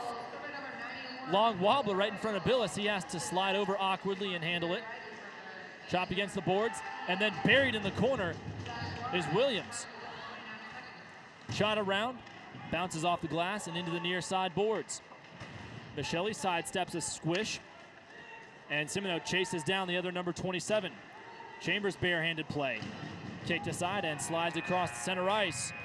And that's how this second frame comes to a close. Through 40 minutes, it's the Hoosiers 4 and the Warriors 3.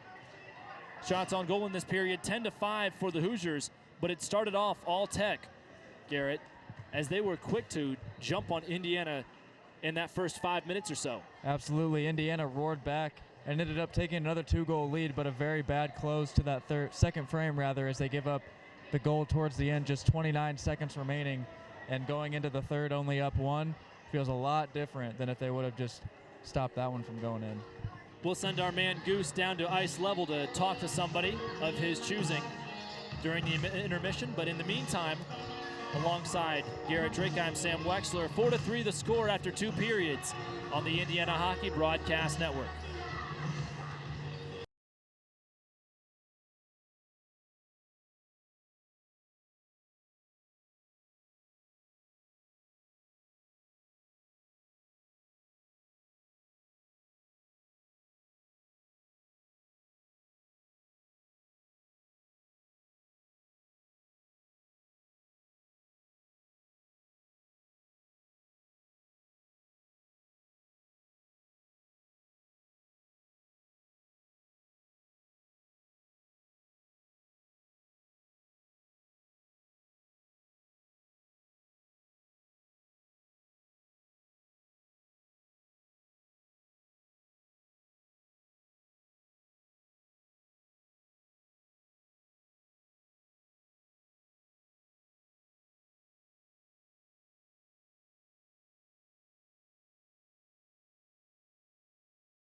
Back here, the Hoosiers, after 40 minutes, are up by a single tally against Indiana Tech. Now at ice level, standing alongside Ethan DiLorenzo is our very own Andrew Gus. Goose, take it away. Here back on the Indiana Hockey Broadcast Network, Andrew Gus alongside Ethan DiLorenzo. D'Lo, able to tally a goal there. I don't know really the whole deal about last year in Chili's, but we had Chili's before the game. You got a goal today. Did that have anything to do with it? I mean, the Chili's is good luck. Last year when we won the TSCHL championship, we went there, so I was excited to go again after Applebee's kicked us out. But yeah, it was good luck charm, and hopefully I get another one next period. I love it. I mean, we got 20 minutes left here. We're up by a goal. We ruined a senior night, or spoiled, we'll say, last night, and we're hoping to do that again today, the last regular season game of the year. What do we have to do to close it out tonight? What was that? Sorry. What do we have to do to close out the win tonight? We got to stay out of the box. I know we're not getting that many calls from the refs, but staying out of the box is huge. Their power play is pretty good. I would say get more shots on net too, because we're getting a lot of rebounds, and just play hard again, like stay out of the box. So that's the main thing for sure. And you mentioned the TSCHL playoffs next weekend. Obviously, we got to finish these 20 minutes out first, but next weekend's a huge weekend, the start of the final season, or the postseason rather. What are we gonna have to do this upcoming week to prepare and be ready for the T? Yeah, I mean, it's a good league, so playing hard in every single practice. This practice is huge, and this is also a nice period to ramp up some momentum going into a tough weekend. And conditioning is definitely a big thing for this weekend, so staying in the gym and working hard in practice is definitely going to be huge. For the last time of the day, probably not, but what have you been saying all day long? All right. We'll send it back up to Wex and G for period 3. Thanks, D'Lo. Appreciate it. Well, D'Lo always offers us a few laughs and chuckles up here. And as we tally things up and get ready for the third frame, we'll take a quick break. Thank you so much to D'Lo for being willing to step out of the booth, out of the bench, and talk to us for just a quick moment. We'll see you back here in a few minutes on the Indiana Hockey Broadcast Network.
Hockey at Indiana University is brought to you by the following team sponsors: Corson Fire and Security, the Blue Blazers Events Group, and Top Flight Hockey.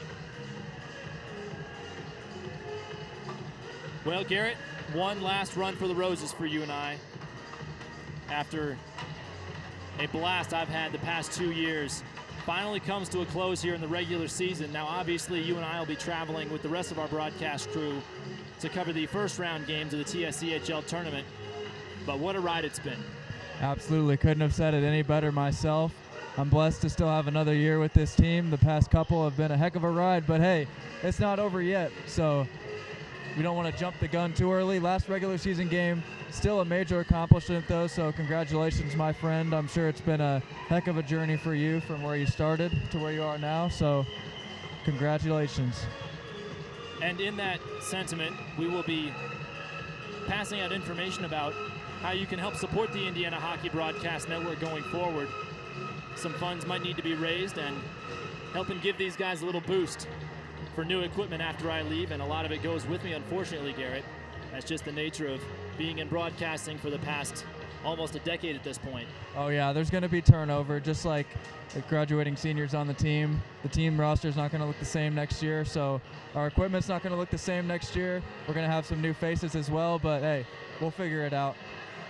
That's why we built this crew. That's why we assembled this ragtag bunch of fantastic and committed volunteers to make everything around here run.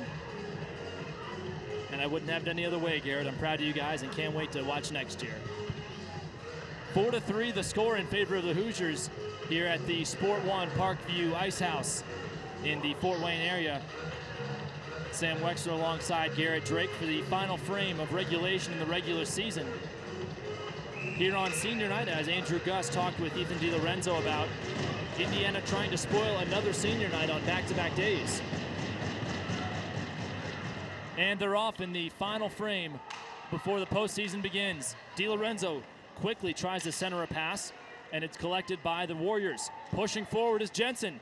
He gets spun around and ends up on his hip. Now Jeremy charging into the corner, and it rolls lazily over toward Whitliff. Continuing the momentum was Brandenburg, and a pass to the back door was to no one in particular. DiLorenzo gives a head fake and gets spun around. Little pushing back and forth from Bush. Indiana struggling right now to stay out of the box. Tommy McDonald will regain his seat in the sin bin, still holding on to that misconduct. Jeremy Sand wedges the puck all the way into the corner, and going down behind the play was Martin Rudolph. Yeah, Jeremy got him pretty good with a slash to the leg there, and they're going to send him to the box. Germs got hit a little bit, didn't like it, and slashed him right in front of the official. Gee, I think it's fair to put that in the not a smart play category. Oh, yeah. So 19 minutes and 4 seconds remain in the regular season.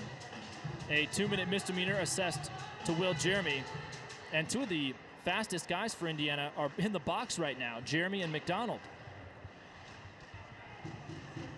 2 goals for the Warriors so far have come via a power play. Hits are just about square through 40 minutes or so, and the shots on goal still barely favoring Indiana. Slow slide to the far boards and flung along by Wilson.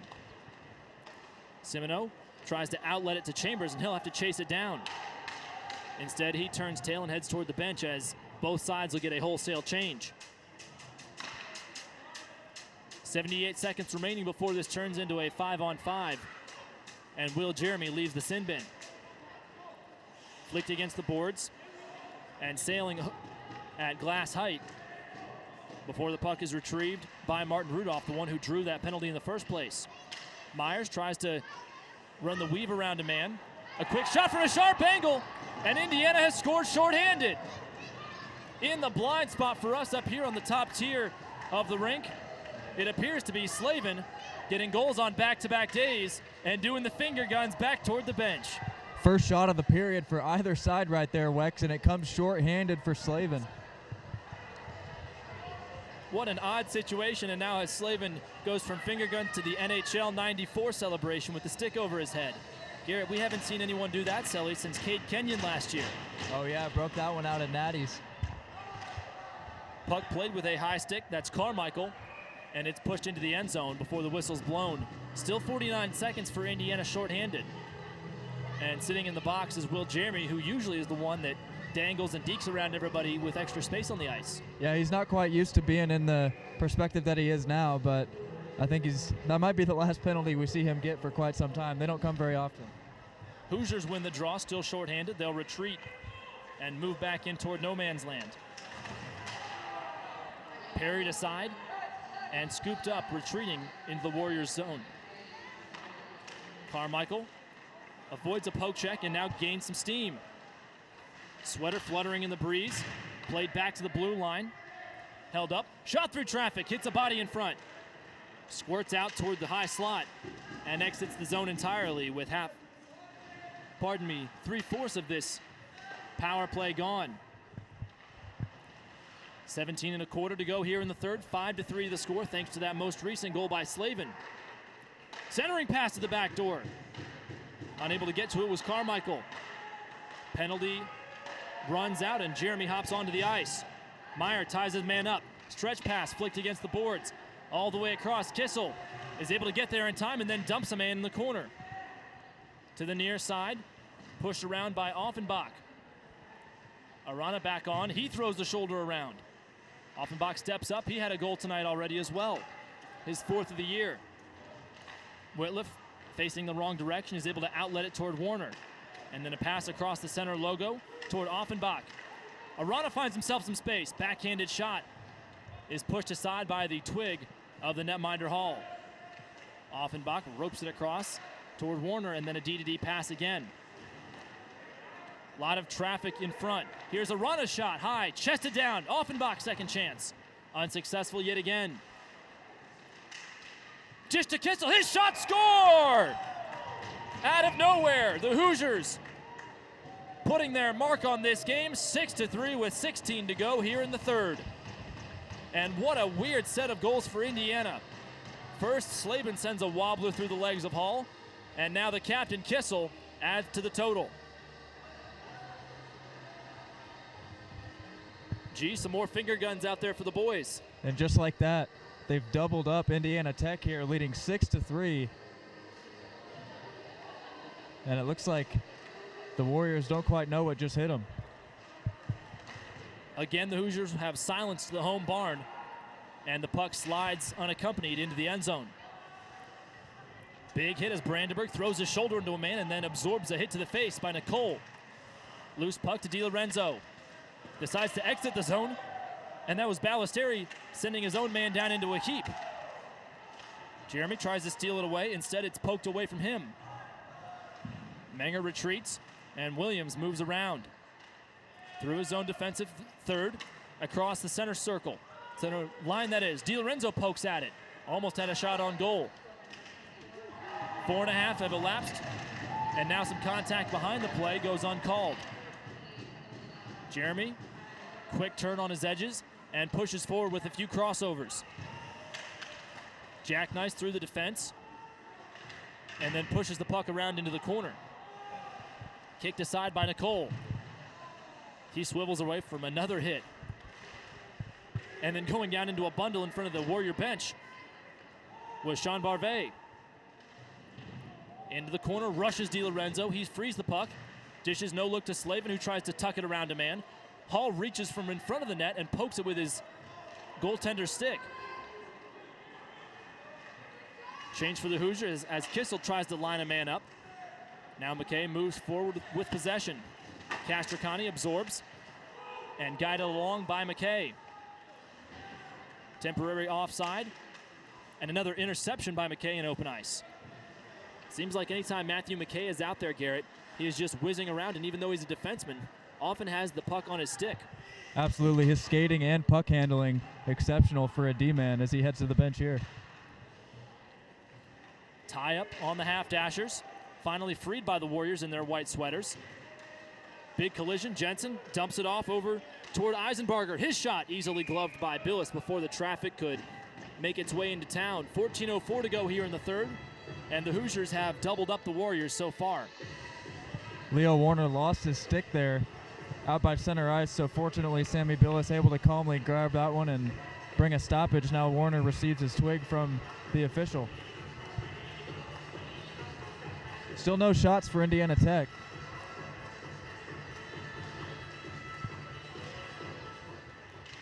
Face-off controlled by the Warriors, tucked along the boards by Bosch. Slow roller, scooped up by Chambers, and he carries it forward. Little zigzag to the backside. Whitliff, toe drag, centering pass, chopped up into the air. Chambers didn't see it go behind his tail. Flung to the near side, where Rudolph lifted high into the air, and it wobbles across into the corner. Another weird deflection off the Zamboni doors, and pushed along as Chambers kicks it back onto his own tape. Handed off to Simoneau, to the backside. Michele shoots, off a body, still loose behind the cage. Now Michele, after a pretty solid shot, hit a body, trying to win it back as the Warriors go for a change. Now to Whitliff, one of the other D-men who whizzes around here. Flopped up, Simoneau almost had a hit lined up, and Williams tries to retreat and will have to help his netminder out. Billis puts his hand up for icing, but none is given. Arana goes in hard and tries to cancel out two different white sweaters. Past the width of the D zone over toward Williams. Hoosiers in the midst of a change yet again. Moving in. Shot never happens. Hall trying to move back and forth between the posts. Another big hit. Williams goes down onto his shin protectors. And it's pushed aside where Carmichael carries it out of trouble. Canceled out by Myers.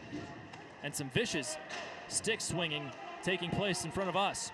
High shot that would have gone over the bar is gloved anyway by Hall. So about 12.5 to go here in the final frame of regulation, and the Hoosiers, despite only leading 4-3 at one point, have gotten back-to-back markers and really extended this and opened things up. Absolutely, the Hoosiers came out buzzing after that period in the second where they stalled out, gave up a couple goals to Indiana Tech. Now all of a sudden they've outscored them 4-1 since that point.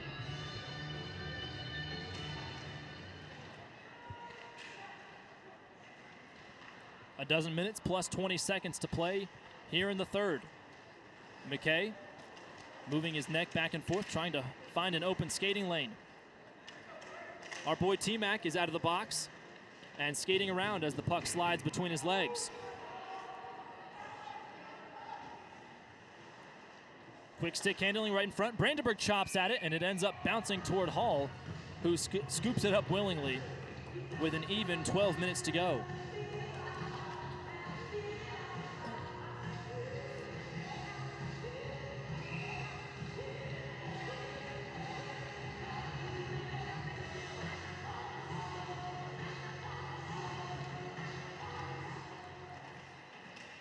Hoosiers try to control the draw. Instead, it ricochets oddly through the trapezoid into the far side. Now some serious pace moving forward is Preslin. He pushes it around toward the cage. Billis has all kinds of traffic in front of him. Preslin again chases it down and throws a hit on Jeremy. McKay, a little hezzy-hey head fake and shielding his opponent with his body. High flop shot over across the blue line. McDonald sidesteps a hit, tries to center it, but no one was there.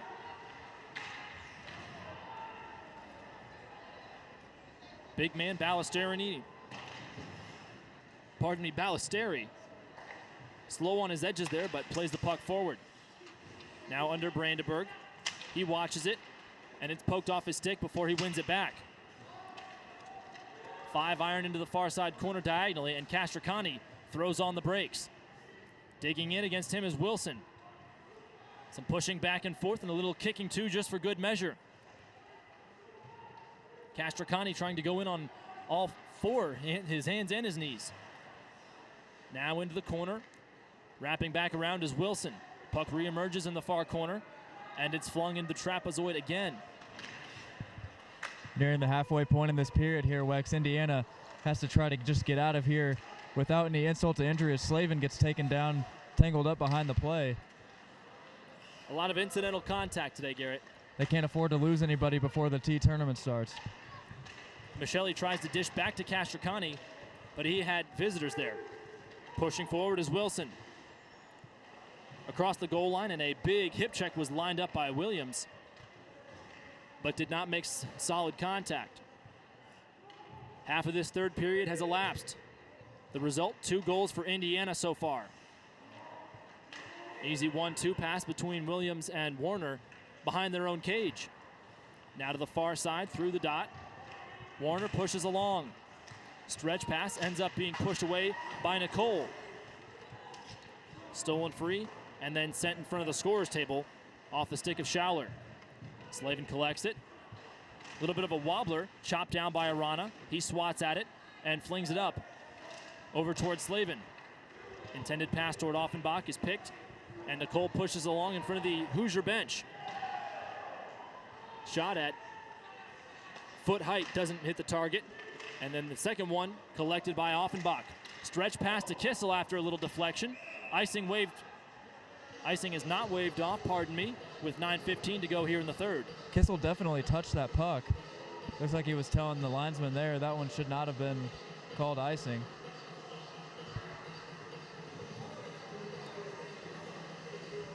I thought it was pretty certain he touched it, but...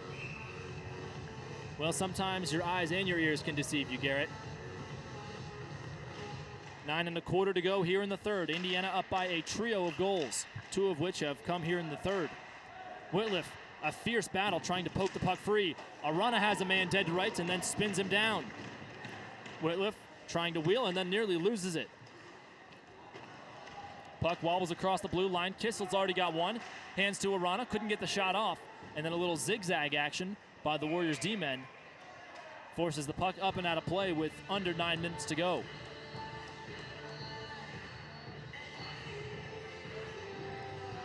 Well, X, we weren't sure how this game was going to go after the boys caught a bit of the Purdue game over at Chili's on the way to the rink. Showed up probably about an hour and a half before game time. Not the usual routine, but they didn't let it slow them down. Simino tries a backhanded shot. Michelli shoots right into the chest. Wrap around by Chambers. Another good save by Hall. And finally, everything cools off temporarily with 8:41 to go in this final frame. Hall had to move back and forth at a brisk pace there, Garrett. Yeah, and speaking of IU basketball, shout out to the team defeating Purdue today. First win against the #1 opponent since back in 2013. So IU basketball is back, baby. Garrett, I need to know, did they storm the court back at Assembly Hall? They did. Shot through traffic, deflection right over the edge of the crossbar. McKay collects it. Tries to find somebody to outlet it to. Instead cuts back and it slides through the end zone again into that far corner. Simino plays it to McKay, and an odd deflection again, ricocheting from Menger's skate blade.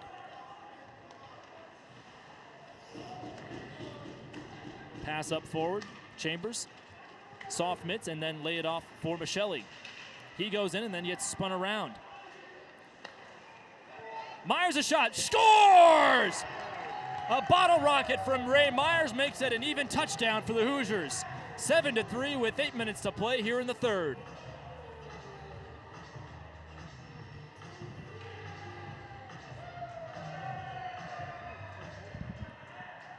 First goal of the season for Ray Myers, the freshman who joined this team at the halfway mark after being injured, had a bad shoulder way back last summer that prevented him from being a full participant in tryouts, and the boys are giving him all sorts of hugs over on the bench for his first career goal in an Indiana Hoosiers sweater.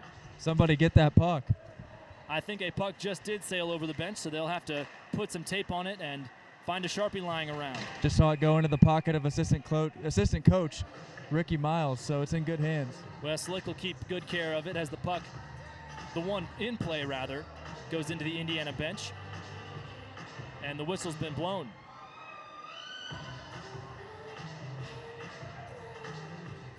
On hat trick watch for Indiana Tech, Carmichael had a power play goal in the second, and then a weird deflection in the second period as well, trying to help his team claw back.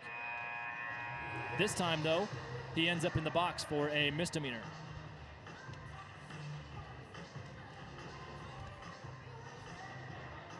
It'll be an Indiana Hoosiers power play brought to you by Raising Cane's for 2 minutes, unless that sentence is commuted. And now it looks like Carmichael is standing up and upset. Garrett will have to wait and see what happens. Is he being sent to the showers early? I think they took away the penalty. It has been erased from the board. And there are 5 aside. Weird situation. Shot through traffic. Parried aside gently by Billis. He moves back and forth. A shot from Eisenberger is held, and slap shot stop, and Sammy makes the save. 7 minutes and 42 seconds remaining here in regulation on the final afternoon of the regular season. Next weekend, the Hoosiers will travel via bus to Columbus, Ohio yet again for the second time in 3 weeks. And they'll take on, we believe, Michigan in the first round of the Tri-State Collegiate Hockey League tournament. Stretch pass right past the face of Brandenburg, and the whistle's blown. So Indiana will play a first round game. Last year we did not broadcast their first round game, but broadcasted the entire TSCHL tournament. And this year we believe it has been given toward Bowling Green's broadcast crew. So best of luck to them as they handle the broadcast duties this year. Absolutely, and one thing to note, Wex, Indiana's going to come in with a target on their back as the defending champs. Everybody's going to want to take down the Hoosiers. Some weaving back and forth. Williams somehow ends up with the puck on his stick. Vulcanized rubber bouncing violently against the ice. Kicker plays it along the D zone, and Brandenburg guides it forward. Jeremy with some momentum hands it toward DiLorenzo, and he has his pocket picked. Pushing the other direction is Garrett Eisenbarger. Near side toe drag, kicked aside by Timmons. Put his blade in front of it. Now Austin Williams through the center ice circle. Hands it off toward Jeremy. Now Timmons moves at the high slot and cuts across, jackknifing through traffic. Reemerges in the near side corner. Slavin holds that near side point. Flop pass off the boards, ends up in the netting with 6:44 to go in the third.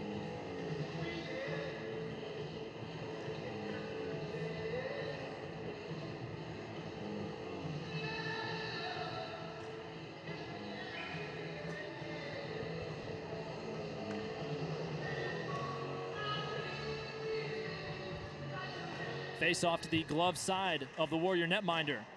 Quick pass along the edge of the ice. Ends up in the hands of Rudolph yet again. Spinorama shot pops over the edge of the cage, right in front. And then a one-timer attempt is feigned. Warner chops it off the boards, and Timmons is there to scoop up the trash. Another long pass. McDonald sticks his twig right against the ice, and it ends up flopping over it. 6 and 10 to go here in the third. 7-3 the score. Indiana has taken charge of this game and the control in no doubt right now. And Wex, I'm trying to think, was the last game Indiana lost against Ohio? Is that the last one? I think it is. The 7-4 rather, loss to the Michigan Wolverines a couple weekends ago. Michigan, yep. When the Zamboni broke on the second day. Now Slavin moves in outside that circle on the near side. Can't get a pass off, and it's stolen away by Barvet. Long pass to Carmichael, who's still looking for that hat trick. And Slavin dumps it backhanded to McKay. Wobbling pass, barehanded down to the ice by Stutzman. He now kicks it against the boards, right in front of the scorer's table and the Warrior penalty box. McKay chopping at it again as he's dispossessed. Throws a little body around. Pushing forward is Schauler. He gets tied up and canceled out. Long stretch pass chopped down skillfully by Hosman. Indiana has to cede possession to Indiana Tech. Offenbach already has one tonight. Moves in with one man in front of him. Toe drag, backside, quick shots, score! Nana Warana, the one-timer on a beautiful feed. As Offenbach gets his assist tonight, it's 8-3. The Hoosiers keep on keeping on here in Fort Wayne. And that was an absolutely beautiful pass by Offenbach right there, and Arana puts it home. Just over 15 minutes have elapsed in the final period of regulation.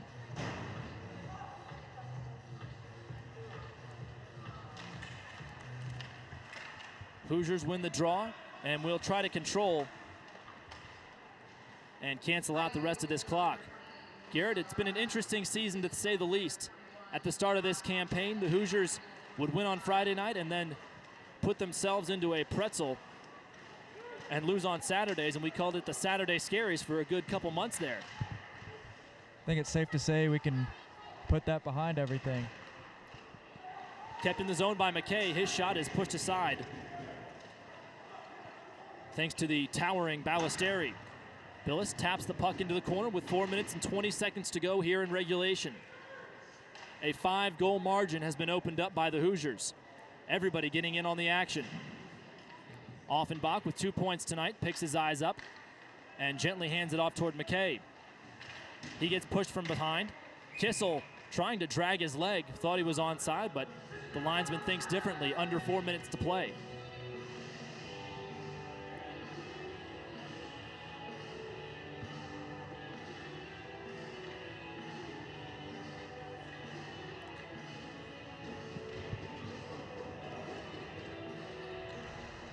Face off right into the noses of the Warrior bench. Thrown through the air, and Semino's able to dish it off to Chambers. Chambers in, has a man to the backside. Big slide tackle save made by Eric Noon. One-timer past the bar that whizzes right past Michael Hall's ear. Kicker keeps it in the zone and punches it off the glass before he gets smacked in the mouth. Chambers holds on, facing the wrong direction. Now Semino lifts it off the boards. Whistle's been blown, and it looks like the Warrior penalty box door will swing open yet again with 3.5 to go. Yeah, kicker took a shot, and I think that's why we're going to see Schauler go into the box right here.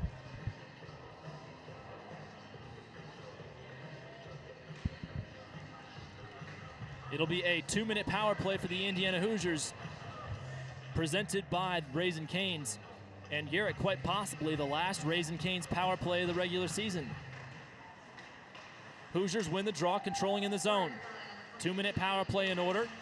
Jeremy's shot deflects and ends up over on top of the little shack next to the rink. It almost hit the windows going over to the bar right there. Oh man, they're climbing all the way up there trying to get that puck. Lift him up, lift him up. He got it. There's kids on top of that shack over there that stores all the youth equipment. Garrett, usually back at our rink in Bloomington, Indiana, it's a kid trying to avoid a mouse. Yeah, he came down with it too. Nice job.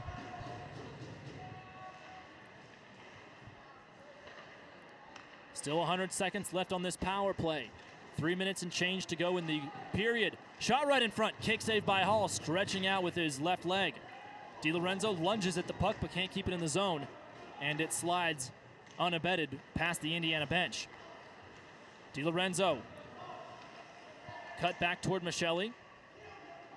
Tries to turn the corner now. Still had his on his stick, and back to the point on the near side. McDonald's pass, gets it right back. McDonald a shot!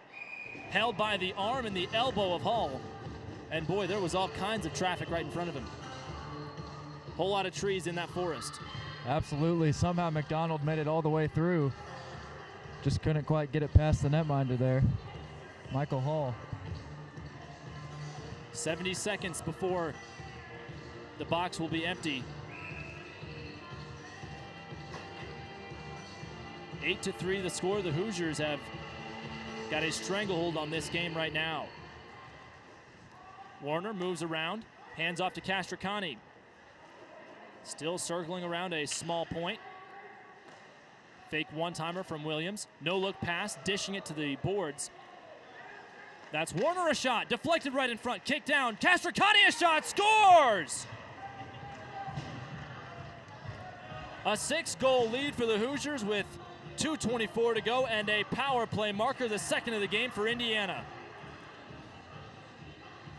Garrett, not only is it good to get a power play goal, it's also important to keep that margin of victory up when the ACHA comes calling for the scorecard after this. Absolutely. This game was tied 2-2 at one point, Wex, and now Indiana leading 9-3.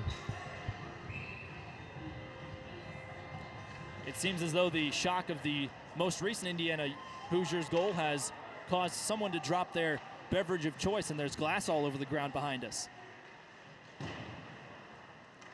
So play continues with 2 minutes and change to go here in the regular season for the Hoosiers. Arana turns around trying to redirect the puck. Instead scooped forward by Jensen, and he ladles it into the corner. Eisenbarger has his pocket picked by Offenbach. Those are two names that are a mouthful, Garrett. Kissel moving forward, 3-on-2 rush. Hand off to the backside. Offenbach couldn't get the shot to go. Now it goes toward Myers, who got his first goal of his career just a bit ago. Gathered up by Nano Arana. Toe drag through the legs, some fancy moves. A quick centering pass that almost goes on an own goal. Arana pushes that wobbling puck to Myers. Through the trees, kicked aside. Kissel digs in. Hoosiers couldn't hold the zone. Kicker spins around on a small axis, and as the Hoosiers get a quick change, so do the Warriors. 68 seconds to go here in the regular season. Castricani laying chase. Warriors can't get that bouncing puck out of their own side. Now it's carried forward, and Rudolph carries the mail before his shot soars away. Along the boards and pushed aside by Wilson. Lofted against the boards, kept in the zone by Timmons. Slow roller, back into the corner on the near corner side. Toilet bowls from near side to far. Castricani lunging at it. And just half a minute to go. Rudolph in on goal. Quick shot, big save by Billis. With just half a minute to go, trying to preserve this margin of victory. And now some pushing and shoving. We have some unhappy campers at the end of this game, Garrett. And it has become quite evident, judging by the number of scrums that we see after the whistles are blown. Absolutely, and that was just the fourth shot of the frame for Indiana Tech, and really the first one that they had in the last 10 minutes. They got two at the beginning of the third, and then Indiana really just put the clamps down on them. For those of you still tuned in, just remember we are going to be giving out some information via social media about how you can help support the broadcast in the years to come. Hoosiers can't control the draw, but it's chopped down by kicker and thrust across the blue line. DiLorenzo absorbs a big hit. Still 24 seconds to play. McKay dancing around. Some crossovers, and then an errant pass bounces against the boards. All the way across the ice as DiLorenzo digs in. Still 10 seconds to go. Intercepted by Eisenbarger. Played forward and ricocheting against his own bench. One last rush for the Warriors. Quick shot right in front. Big save made, and that's how this one comes to a close. On the final day of the regular season, the Indiana Hoosiers put a tally in the win column. Final score 9-3, and still some bad blood boiling up between these two sides in the first meeting in program history. Absolutely, Wex. Two first meetings this weekend. Got a win against Trine, and now a win against Indiana Tech. So 1-0 against both of those clubs all time, and that's a heck of a start. Well, two sweep weekends for Indiana. Last weekend, Dayton and Ohio State. This weekend, Trine and Indiana Tech. The Battle of Indiana won by the Hoosiers after back-to-back dubs against tough opponents. We'll bring you right back for the post-game show with Andrew Guss. But in the meantime, alongside me, Garrett Drake, I've been Sam Weixler. For the final time in the regular season on the Indiana Hockey Broadcast Network, it has been a pleasure and an honor to tell you these words. The Indiana Hoosiers put a tally in the win column. Final score tonight, 9-3. We'll be right back after this.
Welcome back to the Indiana Hockey Broadcast Network. Joined alongside Ray Myers.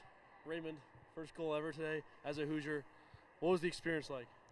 It was great. Finally got a goal under my belt. Feels good. I'd say it was a good team play the whole shift. Me and Drew were working it down low. Found me up top. Shot through traffic, scored. Felt good. So you got the goal and he had 2 assists tonight. 3-point game for Mr. Myers here. Awesome weekend. I mean, the boys got the final season done with 18 and 10 as the record. We improved. So next weekend we got the T playoffs. What are you guys going to have to do this week to prepare and get ready for the big weekend? I'd say we got to take care of our D zone still. We still got some room to improve there. D zone and just physicality, being hard on pucks, winning battles. Right about that. D-man yourself, you know that sometimes we've been talking about that, the D zone breakdowns, but tonight there was not many at all. You guys did a great job keeping the puck out of your own end and just overall, a great game overall. Any last thoughts or words for the guys? That's it. Good win. Well, we wish you and the Hoosiers luck next weekend going into the T playoffs and for the rest of the season. Nice job on the first goal. Thank you. We'll let you head back, bus ride home to Indiana.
Post-game here in Fort Wayne, Indiana beats Indiana Tech 9-3 alongside Garrett, Drake. I'm Sam Weixler. Gee, it's been a blast all year, and the road trips are even more fun, especially when you get to spend so much time with the guys on the bus. A lot of jokes cracked and a lot of guys laughing, and we even saw some crying and laughter last night. Oh yeah, absolutely, and it's going to be a long bus ride back to Bloomington today, but I can't wait to see the scene when we get back. Obviously a big win for the basketball team. The hockey team's on a bit of a heater right now too, so it's a good time to be a Hoosier for sure. Well, as we mentioned during the broadcast in the third period, we will be passing out information in the coming days and weeks about how you can help contribute to the broadcast and help keep this pattern of excellence continuing even after I'm gone, G. I have full confidence in his abilities and the rest of this crew that we've developed over the past few years, and I have no doubt that they will do the finest of jobs and even better, improving into many other avenues and areas and continuing this impressive work. Thank you also to Mr. Arana, who has been an incredible contributor to this team as the parent of Nano Arana, number 28, who you saw on the ice tonight. Without him, a lot of this would not be possible this year. All of these special edits and the graphics and the videos, compilations put together by him. Gee, you and I have both seen how much time he's put in, and it really means the world. Yeah, absolutely. It's going to be a total team effort to keep this operation going. Anything that you could give would help out, and I'm fairly confident that the show must go on, so it's going to be an interesting next couple of years for the program as well, see how it grows. Well, again, we still have one more show to do. Next weekend in Columbus, Ohio, Indiana will face off, we believe, the Michigan Wolverines in a grudge match of sorts. Indiana getting stomped around 7-4 a couple weekends ago, and then having that second game removed from the schedule after the Zamboni took a bite out of the ice. Oh yeah, they were ready for that Saturday game. You could tell as well. They had the Bloomington Blades Youth Club there. Unfortunately, there was no game played, but they're looking for revenge for sure. Well, we're going to go ahead and get all of our stuff packed up and put away and hop on the bus with the team. But here from Fort Wayne at the SportOne Parkview Icehouse, alongside Ben Stannard, Andrew Gus, and Garrett Drake, for the final time, I'm Sam Weixler, and it's been an honor to be the voice of Indiana Hoosiers hockey. Final score tonight, 9-3, the Hoosiers on top of the Warriors of Indiana Tech. This is the Indiana Hockey Broadcast Network.